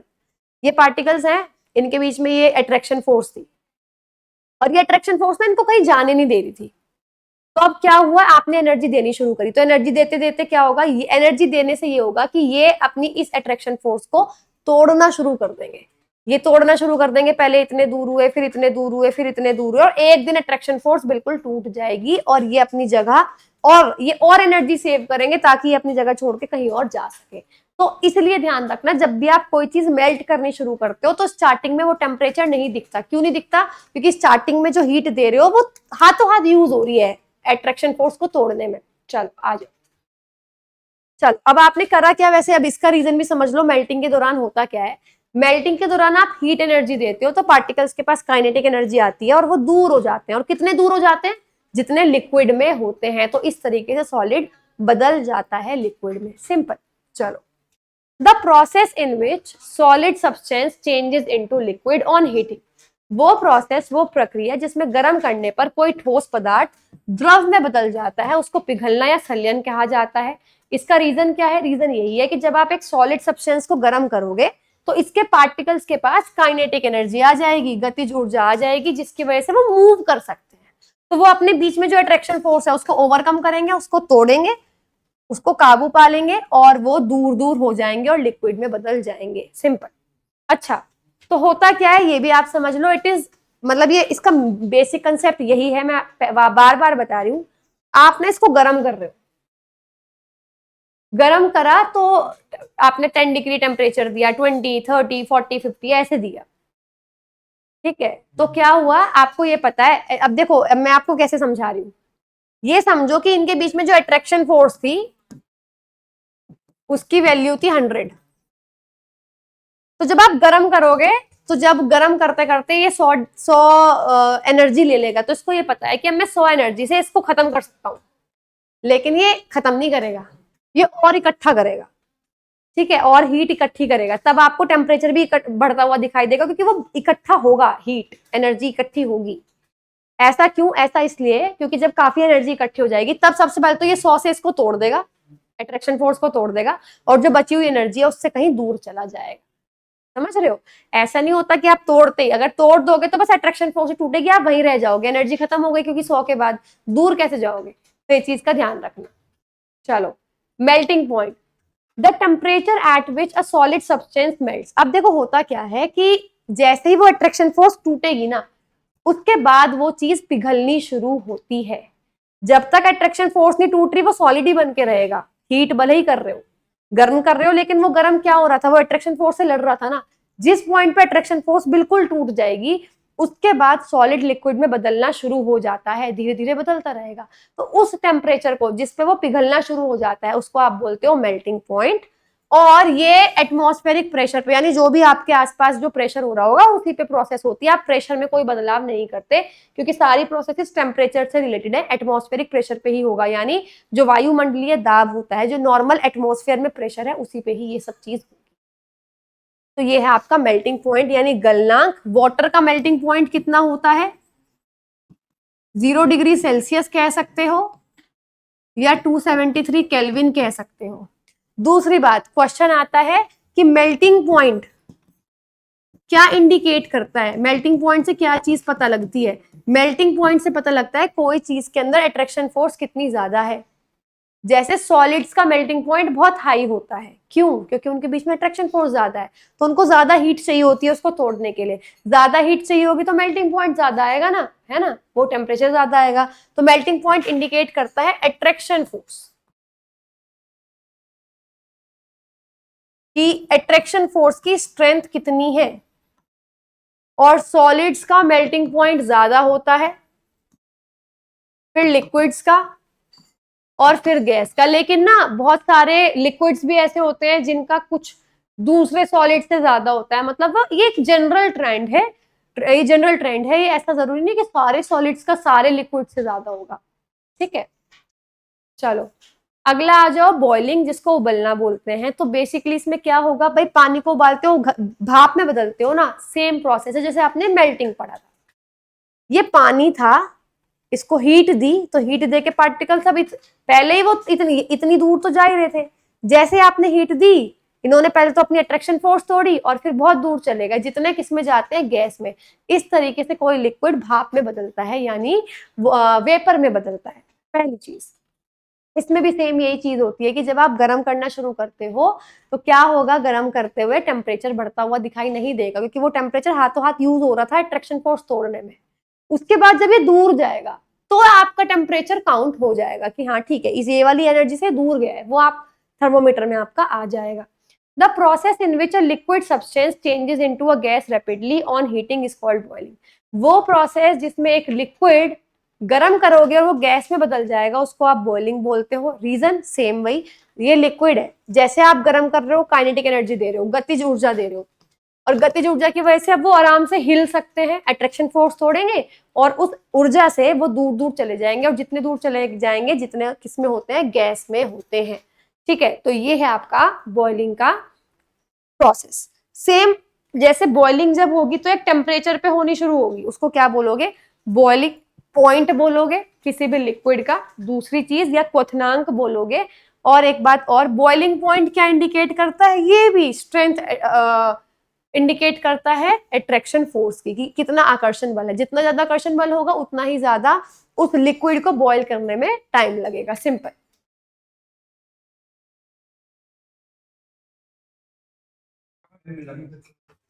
तो guys the next process is condensation which means संघनन। अब इसमें क्या होता है, आप एक गैस को डायरेक्टली लिक्विड में बदलते हो ठंडा करके। तो किसी गैस को, किसी water vapour, for example water vapour लिया आपने, ठंडी सरफेस से जैसे ही वाटर वेपर टच करेगा वो लिक्विड में कन्वर्ट हो जाएगा, वो वाटर में कन्वर्ट हो जाएगा, and which is known as condensation, यानी संघनन। होता क्या है, देखो बहुत ईजी है। वाटर वेपर को कन्वर्ट करना है लिक्विड में, तो आप करोगे क्या, ये है वाटर वेपर, राइट, कोई भी वेपर है। तो होता क्या है, जब आप ठंडा करते हो आप काइनेटिक एनर्जी उससे छीन रहे हो, काइनेटिक एनर्जी छीनते ही वो पास आ जाएंगे, और वो इतने पास आ जाएंगे जितने कि वो किसमें होते हैं, एक लिक्विड में होते हैं, सिंपल। तो यही है, जब एक गैस को ठंडा करते हो तो पार्टिकल्स अपनी काइनेटिक एनर्जी लूज करते हैं, उसके गतिज ऊर्जा जो है वो कम हो जाती है, और वो इतने करीब आ जाते हैं और एक दूसरे को आकर्षित करने लगते हैं, जैसे लिक्विड में आकर्षित करते हैं, और वो तरल पदार्थ में बदल जाते हैं। ठीक है, नेक्स्ट, फ्रीजिंग या सॉलिडिफिकेशन क्या है, ये तो और भी आसान है। फ्रीज का मतलब क्या है कि पानी है, आपने उसको जमा दिया, बर्फ में बदल दिया। तो पानी को जब आप फ्रीज करोगे तो उसकी काइनेटिक एनर्जी और कम हो जाएगी, वो और पास आ जाएंगे। अब पास आने के बाद अट्रैक्शन फोर्स बढ़ने लगेगी, और इतनी अट्रैक्शन फोर्स हो जाएगी कि वो बिल्कुल एक दूसरे के पास आ जाएंगे और सॉलिड में कन्वर्ट हो जाएंगे। The process of changing a liquid into a solid bye cooling, वो प्रोसेस जिसमें एक तरल को ठंडा करके ठोस में बदला जाता है, उसको जमना ये फ्रीजिंग या सॉलिडिफिकेशन कहा जाता है। इसका रीजन क्या है, सेम, जब लिक्विड को ठंडा करोगे काइनेटिक एनर्जी लूज होगी, वो पास आ जाएंगे, अट्रैक्शन फोर्सेस बढ़ने लगेंगी और वो सॉलिड में बदल जाएंगे। नेक्स्ट, ये है गाइस बहुत बहुत important topic which is latent heat, यानी अंतर्निहित ऊष्मा। अब ये है क्या, ये समझ चुके हो, पढ़ा चुकी हूं, बस उसको नाम मैंने अभी तक नहीं दिया था, अब समझना। Heat energy which has to be supplied to change the state of a substance is called its latent heat.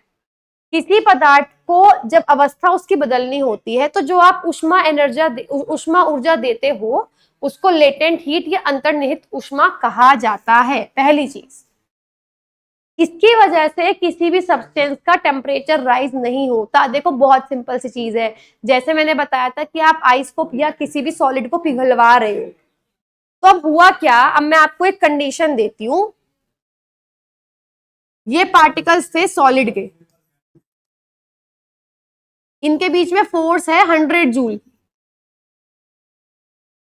अब आपने इसको हीट देनी शुरू की,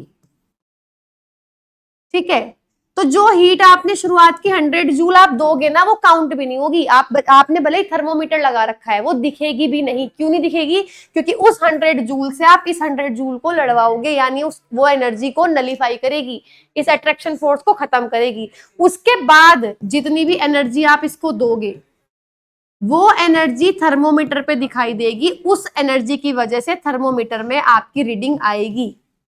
समझ रहे हो मेरी बात, मैं क्या कह रही हूँ? तो ये चीज क्या है, मैं क्या जो आपको कहने की कोशिश कर रही हूँ कि वो heat energy, sorry,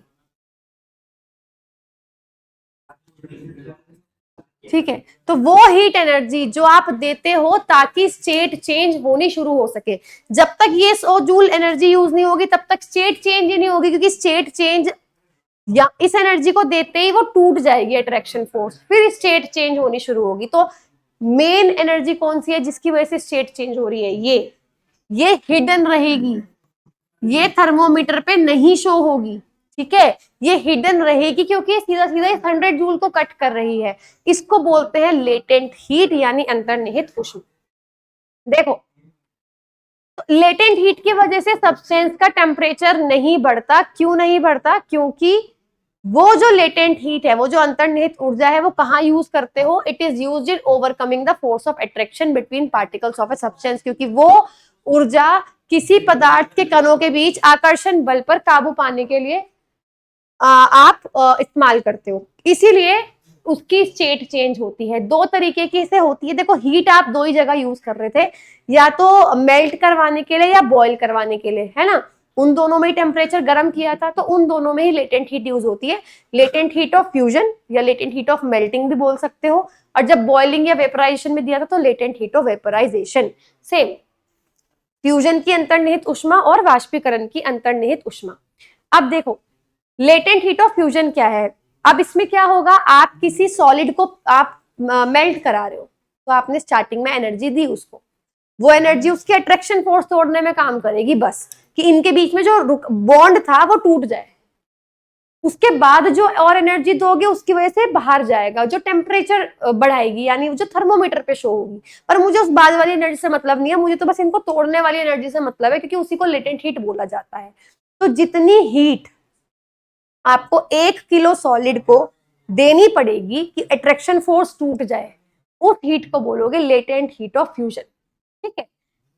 the latent heat of fusion is amount of heat in joules required to change 1 kilogram of solid at its melting point into liquid without any change in temperature. वो ये बोल रहे हैं कि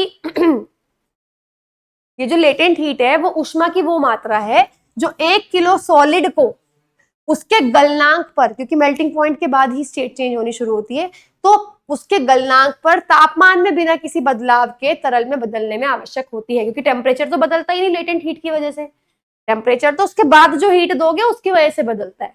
simple. Same goes for latent heat of fusion. लेकिन अब इसके basis पर कुछ चीजें हैं जो हमारे डेली लाइफ में यूज होती हैं। सबसे पहले 0 डिग्री सेल्सियस पे आइस और 0 डिग्री सेल्सियस पे पानी, दोनों ही इक्वली ठंडे होंगे, राइट?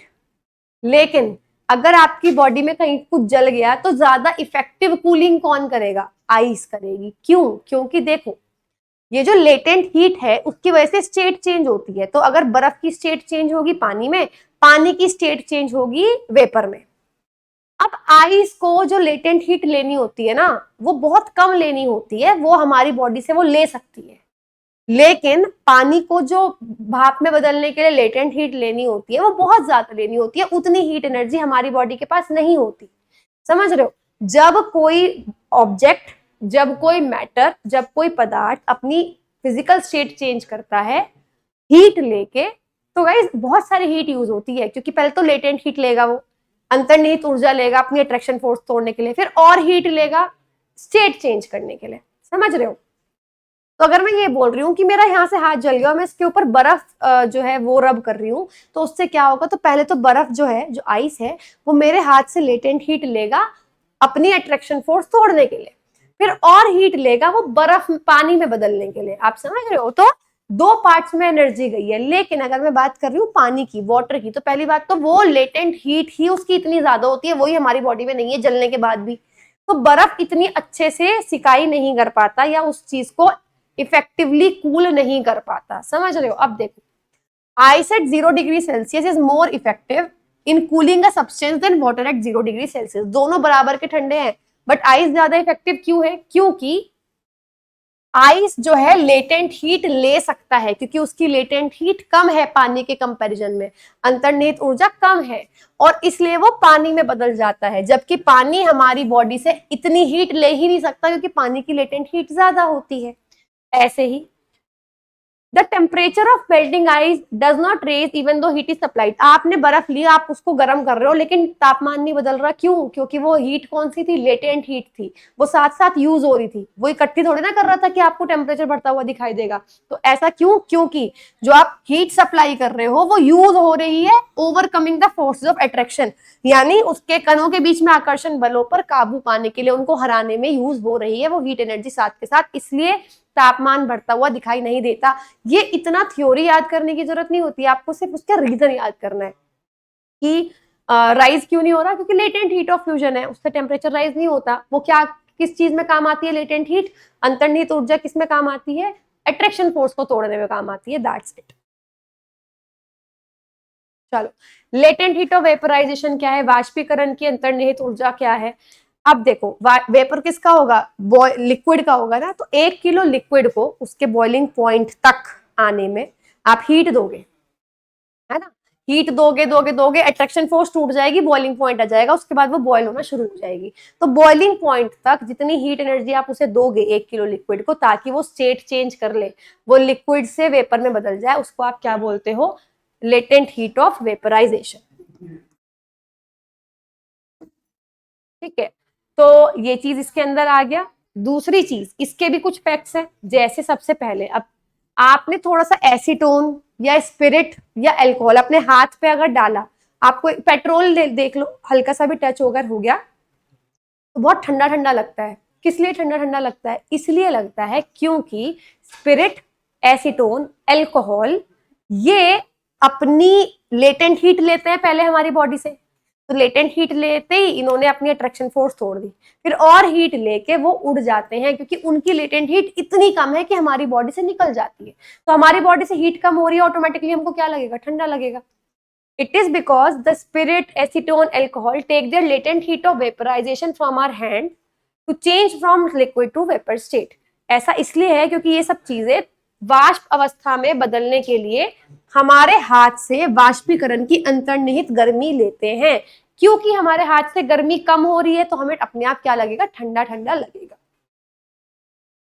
चलो अगला, जैसे बर्फ और पानी में हमने कंपैरिजन किया, वो तो ठंडा करने में, ऐसे ही अगर मैं बिल्कुल उबलते हुए पानी को ले रही हूँ 100 डिग्री पे, और मैं स्टीम, भाप को ले रही हूँ 100 डिग्री पे, तो कौन ज्यादा जलाएगी, भाप ज्यादा जलाएगी। सेम रीजन, भाप भी अपनी स्टेट चेंज करेगी, पानी भी अपनी स्टेट चेंज करेगा। अगर ठंडा ही होना है तो भाप बदलेगा पानी में और पानी बदलेगा बर्फ में। इतनी बात तो आप क्लियरली समझ रहे हो ना। अब समझो, भाप आई आपके हाथ पे, तो भाप की लेटेंट हीट जो है वो इतनी कम है कि उसने क्या कर, या ये कह लो कि भाप के अंदर जो लेटेंट हीट है वो इतनी कम है कि जैसे वो हमारे हाथ पे आई वो ज्यादा है, वो हमारे हाथ पे आई, उसने अपनी सारी एनर्जी हमको दे दी, हमारी बॉडी ने उतनी एब्जॉर्ब भी कर ली, तो भाप एकदम किस में बदल जाएगी, पानी में। स्टेट चेंज जहां होगी वहां एनर्जी ज्यादा यूज होती है, ध्यान रखना। अब पानी की अगर मैं बात करूं, गर्म पानी आया हमारे हाथ पे बिल्कुल उबलता हुआ, वो अपनी हीट एनर्जी हमको दे रहा है, पर कितनी ही दे देगा, इतनी एनर्जी हमारी बॉडी एक्सेप्ट नहीं कर सकती, क्योंकि पानी चाह के भी आइस में नहीं कन्वर्ट हो सकता। देखो अब मैं इसको दूसरे तरीके से बताती हूँ। गर्म पानी खोलता हुआ हमारे हाथ पे गिरा, तो अगर मैं ये कह रही हूँ वो अपनी हीट दे रहा है, तो मैं ये भी तो कह रही हूँ कि वो हमारी बॉडी से ठंडक भी तो ले रहा है। इतनी ठंडक हमारी बॉडी में होती ही नहीं कि वो आइस में बदल जाए। सिंपल। तो पानी अपनी स्टेट चेंज नहीं कर सकता, स्टीम अपनी स्टेट चेंज कर सकता है। स्टीम उतनी ठंडक हमारे हाथ से ले लेता है कि वो भाप में बदल सकता है, उतनी ठंडक हमारी बॉडी में होती है। सिंपल। अब देखो, स्टीम की वजह से, भाप की वजह से ज्यादा जलन होती है अगर मैं सेम तापमान पे, सेम टेम्परेचर पे पानी ले लूं। ऐसा क्यों? ऐसा इसलिए क्योंकि जब स्टीम आती है हमारे ऊपर तो वो अपनी हीट हमको देती है और पानी में बदल जाती है, जबकि पानी बदल नहीं सकता इतनी जल्दी। सिंपल। चलो नेक्स्ट इज सब्लिमेशन, उध्र्वपातन। Most most most important. इसका ना एक एक्सपेरिमेंट भी है, वो केमिस्ट्री में अगले चैप्टर में आएगा, तो इसलिए मैंने इसमें नहीं डाला। कि आप ना इसका एक्सपेरिमेंट करके देख सकते हो। बेसिकली कपूर ले लो, उसे गर्म करो, उसके ऊपर ना फनल होती है ना, फनल, जिसकी वजह से, जिसमें आप वो भी करते हो, तेल वेल अगर आपको उसमें डालना हो बॉटल में तो आप डालते हो, तो आप वो डाल लो। लेकिन रबड़ की नहीं होनी चाहिए, वो उसकी होनी चाहिए, मतलब बोरोसिलिकेट ग्लास जो होता है, कांच होता है, जो गर्म करने पे फटता नहीं है, उसकी आप फनल ले लो। तो आप क्या करो, आपने एक प्लेट ली, इसमें मान लो रखा कैम्फर। अब आप इसको कर रहे हो गरम, ठीक है। जब आप गरम करते हो ना, और इसके ऊपर आपने रख दी ये फनल, और इसके मुंह ऊपर से बंद कर दिया कॉटन से, तो होता क्या है, ये भाप में बदलती है। और भाप में बदलने के बाद अगर मैं यहाँ पे बनाऊं,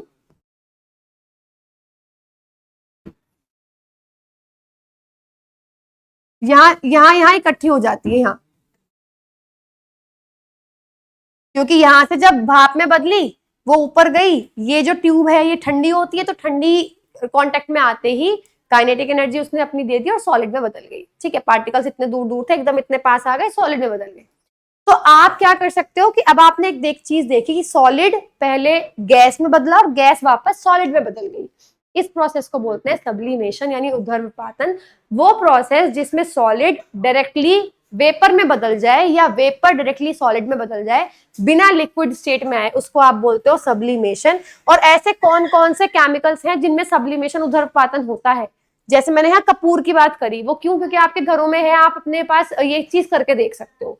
अदरवाइज अब ये नाम रट लेना, क्योंकि इसके ऊपर इतने क्वेश्चन आए हैं भाई, बहुत क्वेश्चन आए हैं, और इसी चीज पे आए हैं कि बताओ, डेफिनेशन भी डायरेक्टली आया है कि जब ऐसे चेंज होता है तो उसको हम क्या बोलते हैं, या क्वेश्चन कैसे आया है, या क्वेश्चन आया है कि बताओ इनमें से कौन सा ऐसा सब्सटेंस है जिसमें सब्लिमेशन होता है, उध्र्वपातन होता है। तो देखो कौन कौन से हैं।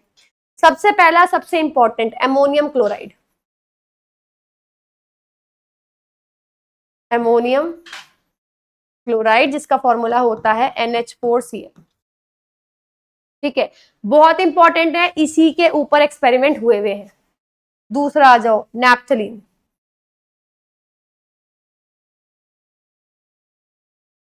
नैप्थलीन का बड़ा भाई एंथ्रासीन। Camphor, Kapoor, iodine. ये चार चीजें ऐसी हैं, इनको रट लेना। इनमें सबसे जल्दी आपका वो होता है, सब्लिमेशन होता है। नैप्थलीन की बॉल्स आती हैं, जो आपने देखा होगा कहीं पे, अगर कहीं पे वॉश बेसिन वगैरह में या कहीं नाली है, ड्रेनेज है, तो वहां डाल के रखते हैं कि क्लॉगिंग ना हो जाए। तो वो भी ना कुछ टाइम बाद डिसअपियर हो जाती है, मतलब इन द एयर वो एकदम डिसअपियर हो जाएगी, वैनिश हो जाएगी। कहाँ से? क्योंकि वो सब्लिमेशन हो गया, वो धीरे धीरे हीट एब्जॉर्ब कर रही है एटमॉस्फेयर से और वो हवा में उड़ रही है। सिंपल। चलो, टेम्परेचर वाला रोल तो खत्म है। आपने कहा, मैंने आपको बताया था कि जो फिजिकल स्टेट्स हैं, सॉलिड, लिक्विड, गैस, या तो टेम्परेचर से चेंज कर सकते हो या प्रेशर से। अब टेम्परेचर वाला रोल तो खत्म, अब बात करते हैं प्रेशर की। प्रेशर से मेनली गैस को चेंज कर सकते हो, क्योंकि देखो क्या है, गैस में पार्टिकल्स हैं दूर दूर। अगर आप प्रेशर लगा रहे हो, मान लो ये पिस्टन है, ऊपर से जैसे वो होता है ना, पंप होता है, आप प्रेशर लगा रहे हो, तो ये पार्टिकल्स पास पास आ जाएंगे। कितने पास आ जाएंगे? जितने लिक्विड में होते हैं। तो इस तरीके से सॉलिड जो गैस है वो किस में बदल जाता है? लिक्विड में बदल जाता है। इसके ये एग्जांपल्स हैं आपके LPG और CNG। ठीक है, तो इतना ध्यान रखेंगे। तो अगर मैं पूछूं गैसेस को लिक्विफाई करना है, उनको लिक्विड में बदलना है, कौन से दो तरीके हैं? तो दो तरीके हैं, प्रेशर लगाओ या टेम्परेचर घटा दो, टेम्परेचर घटाने से क्या होगा, गैस ठंडी हो जाएगी और पास पास हो जाएगी लिक्विड में।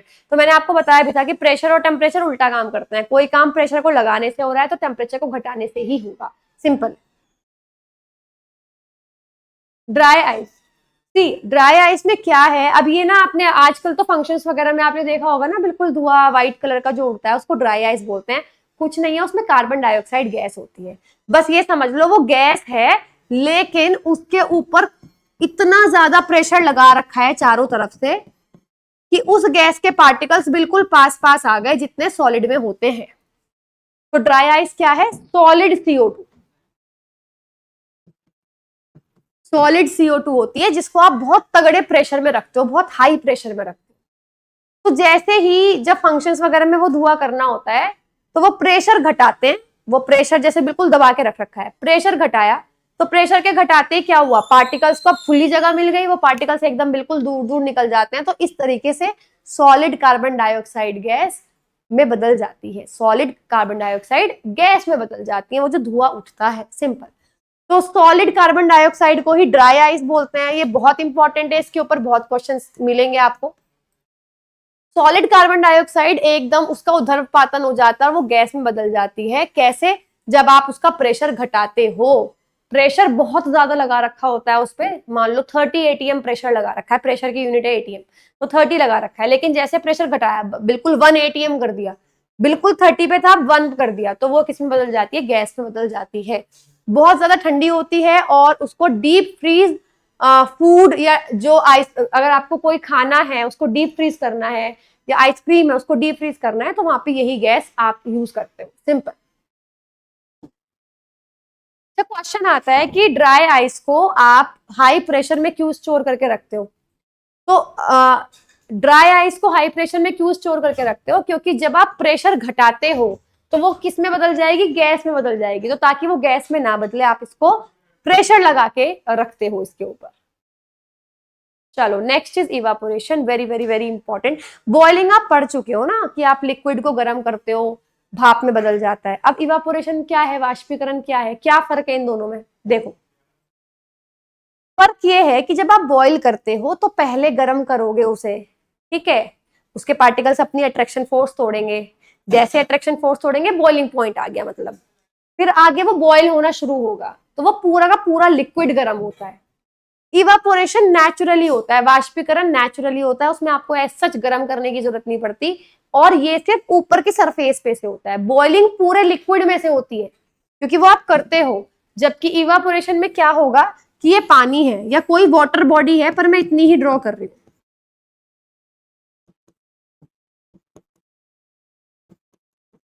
ये कोई वाटर बॉडी है, वाटर बॉडी का मतलब समुद्र हो गया, ओशियन हो गया, कुछ भी हो गया। तो अब इस पे जो ऊपर वाली सतह है ना, इसकी ऊपर वाले जो सरफेस है, सनलाइट पड़ती है इसके ऊपर, सनलाइट पड़ती है या किसी भी कारण से इसके जो पार्टिकल्स हैं, इसके कुछ पार्टिकल्स के पास एनर्जी है या अट्रैक्शन फोर्स वो ऑलरेडी तोड़ चुके हैं किसी भी कारण से, तो उनको बस थोड़ी सी एनर्जी की जरूरत है जिससे वो उड़ जाए, वो है वाष्पीकरण, जिसमें आपको बॉईल करने की जरूरत नहीं है, ये तो बॉइलिंग पॉइंट से पहले ही हो जाता है क्योंकि इसके कुछ पार्टिकल्स के पास ऑटोमेटिकली पता नहीं कहां से, चाहे वो सन से कहीं ना कहीं से तो आई होगी, तो एनर्जी किसी किन्हीं किन्हीं पार्टिकल्स के पास है और वो अपनी अट्रैक्शन फोर्स तोड़ चुके हैं।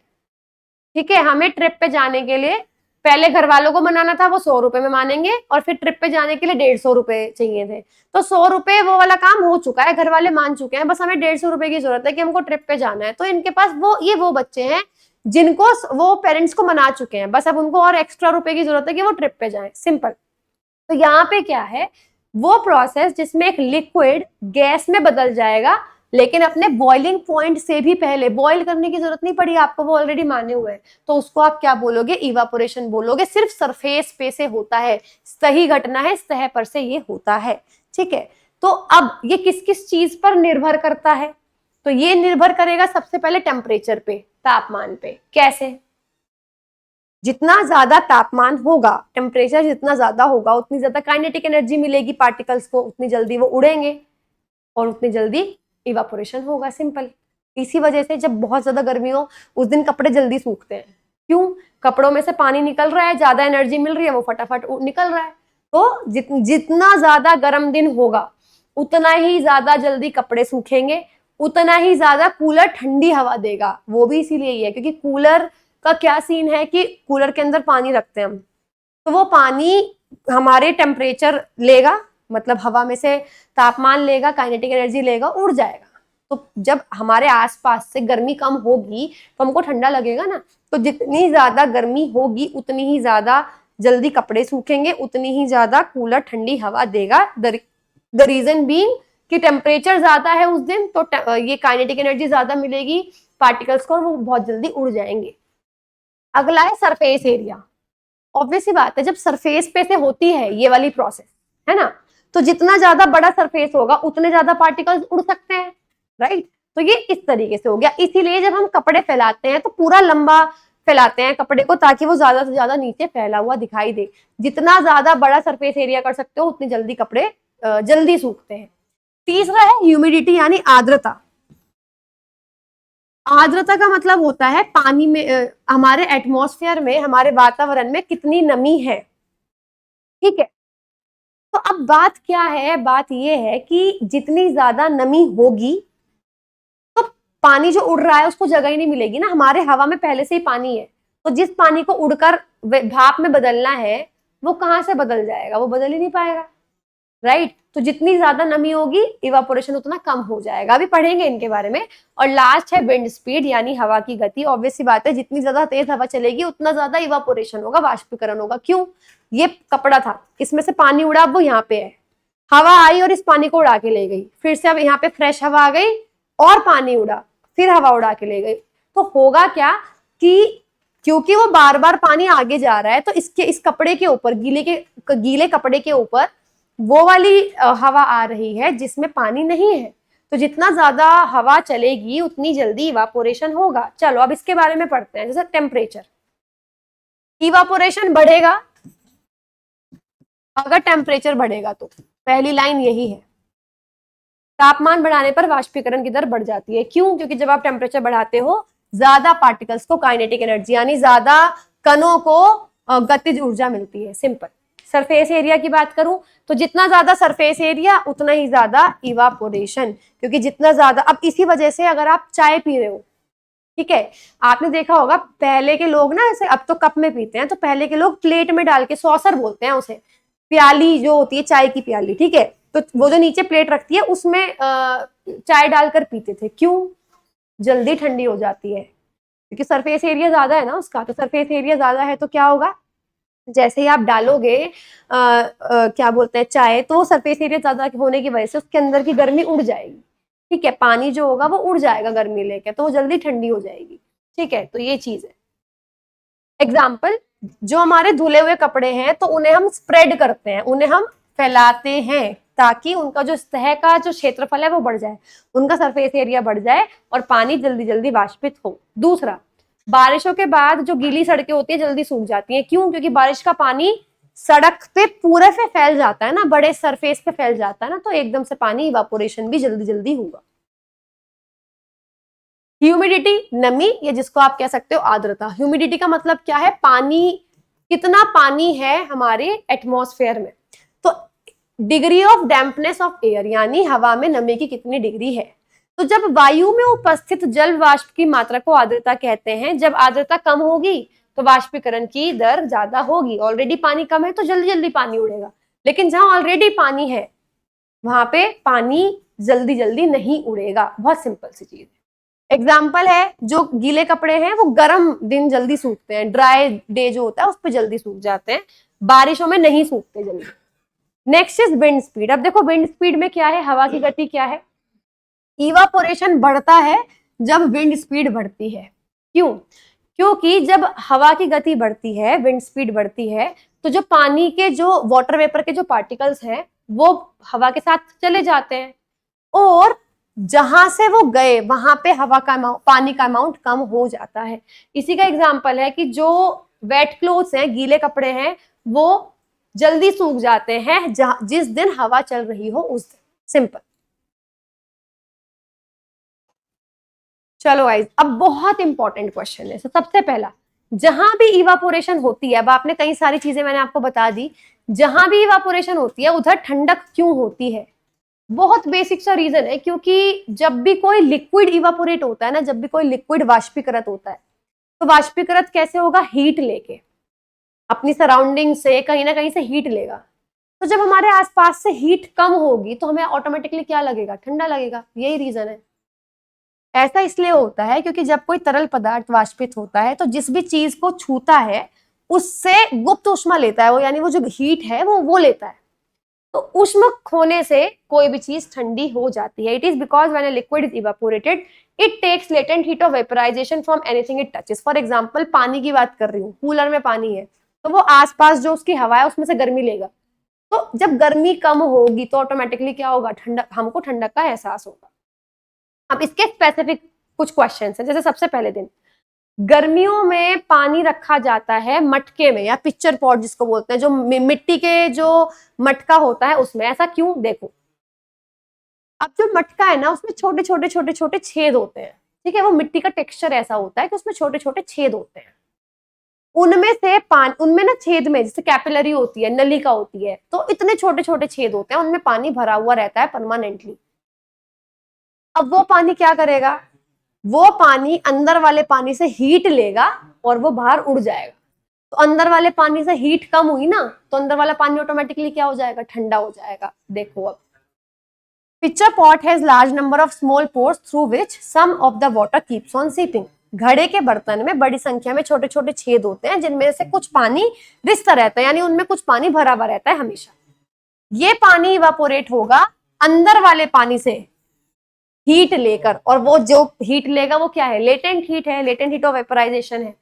अब क्योंकि जो अंदर वाला पानी है उसने हीट अपनी खोई है तो वो अपने आप कैसा हो जाता है? ठंडा हो जाता है। सिंपल। ऐसे ही अगला क्वेश्चन, बहुत सारी जगह पे लोग ग्राउंड में अपने जो भी बाहर छज्जा होता है, घर के बाहर का जो आंगन होता है, उसमें शाम के टाइम पानी छिड़कते हैं। क्यों? क्योंकि पूरे दिन की धूप के बाद अब आपकी छत पे बहुत गर्मी है, जब आप पानी छिड़कोगे वो पानी छत से गर्मी लेगा और उड़ जाएगा।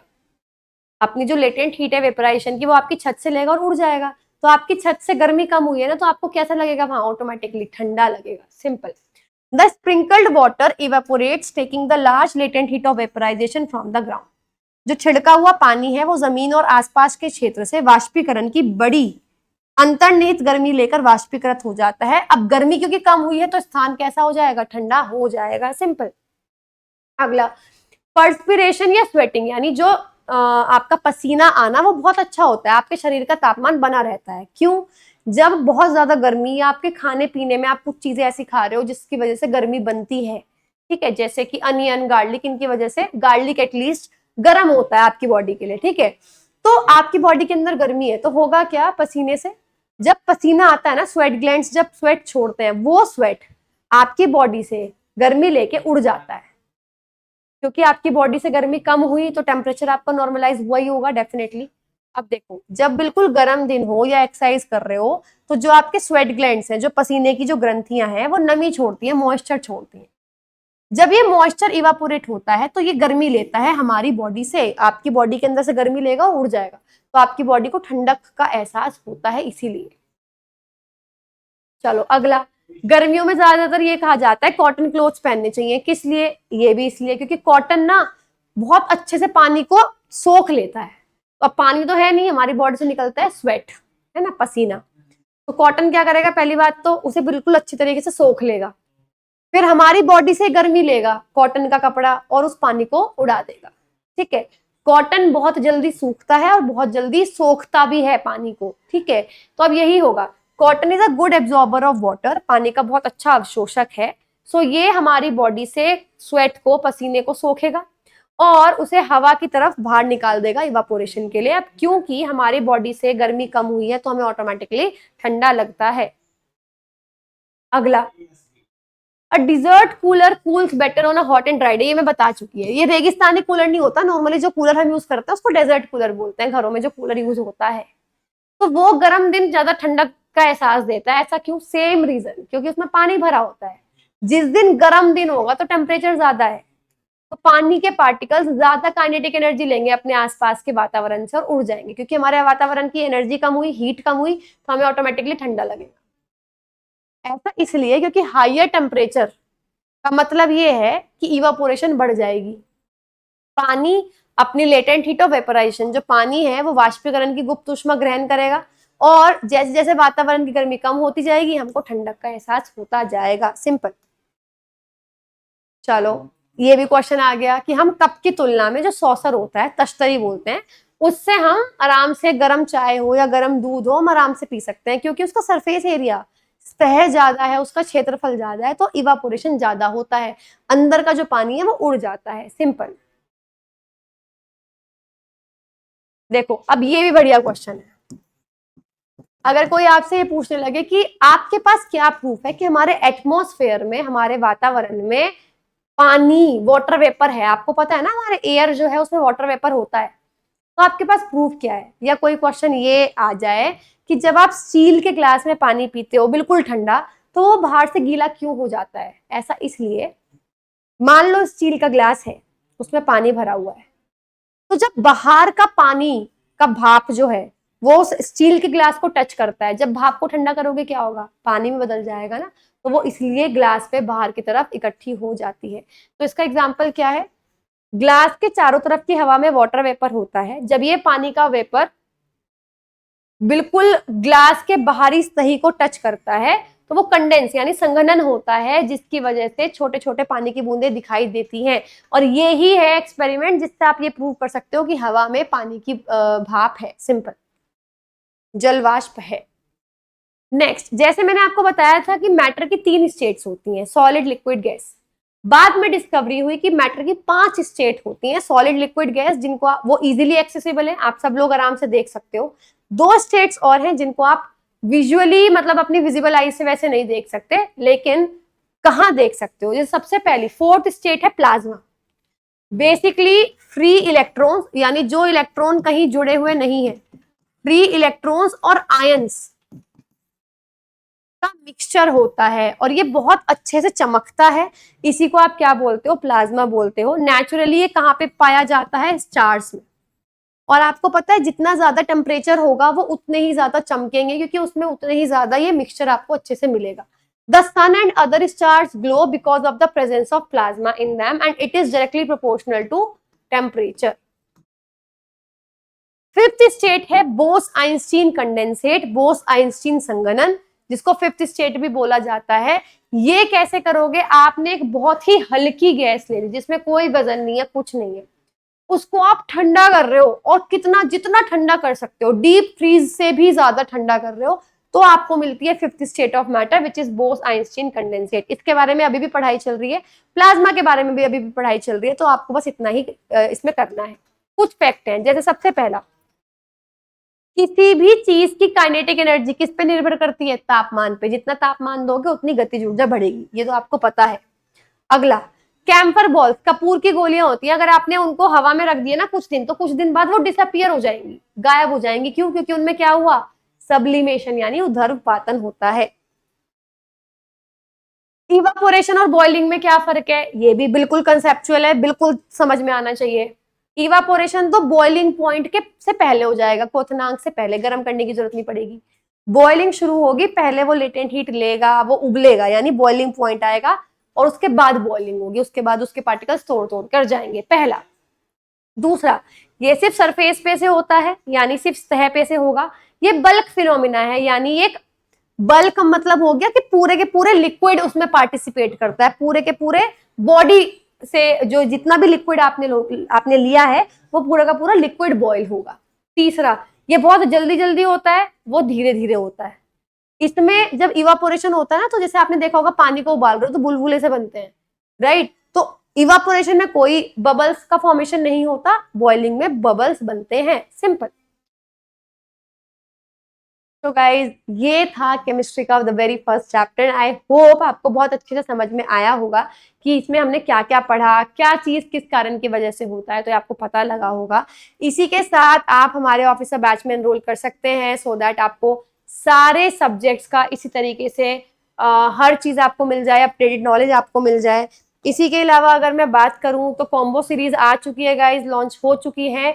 और अगर ये बात बिल्कुल सही है कि सिलेक्शन के लिए ये रामबाण है, क्योंकि इसके अंदर आपको सारे सब्जेक्ट्स का टॉपिक वाइज, इसके अलावा हर आपको subject wise sectional mock, full length mock, आपको सारी चीज इसमें मिलने वाली है। इसी के साथ आपको सारे पीडीएफ जो है मैथ्स और रीजनिंग की, आपको पीडीएफ भी मिल जाएगी रीजनिंग के साथ, ठीक है, उसके सॉल्यूशंस के साथ।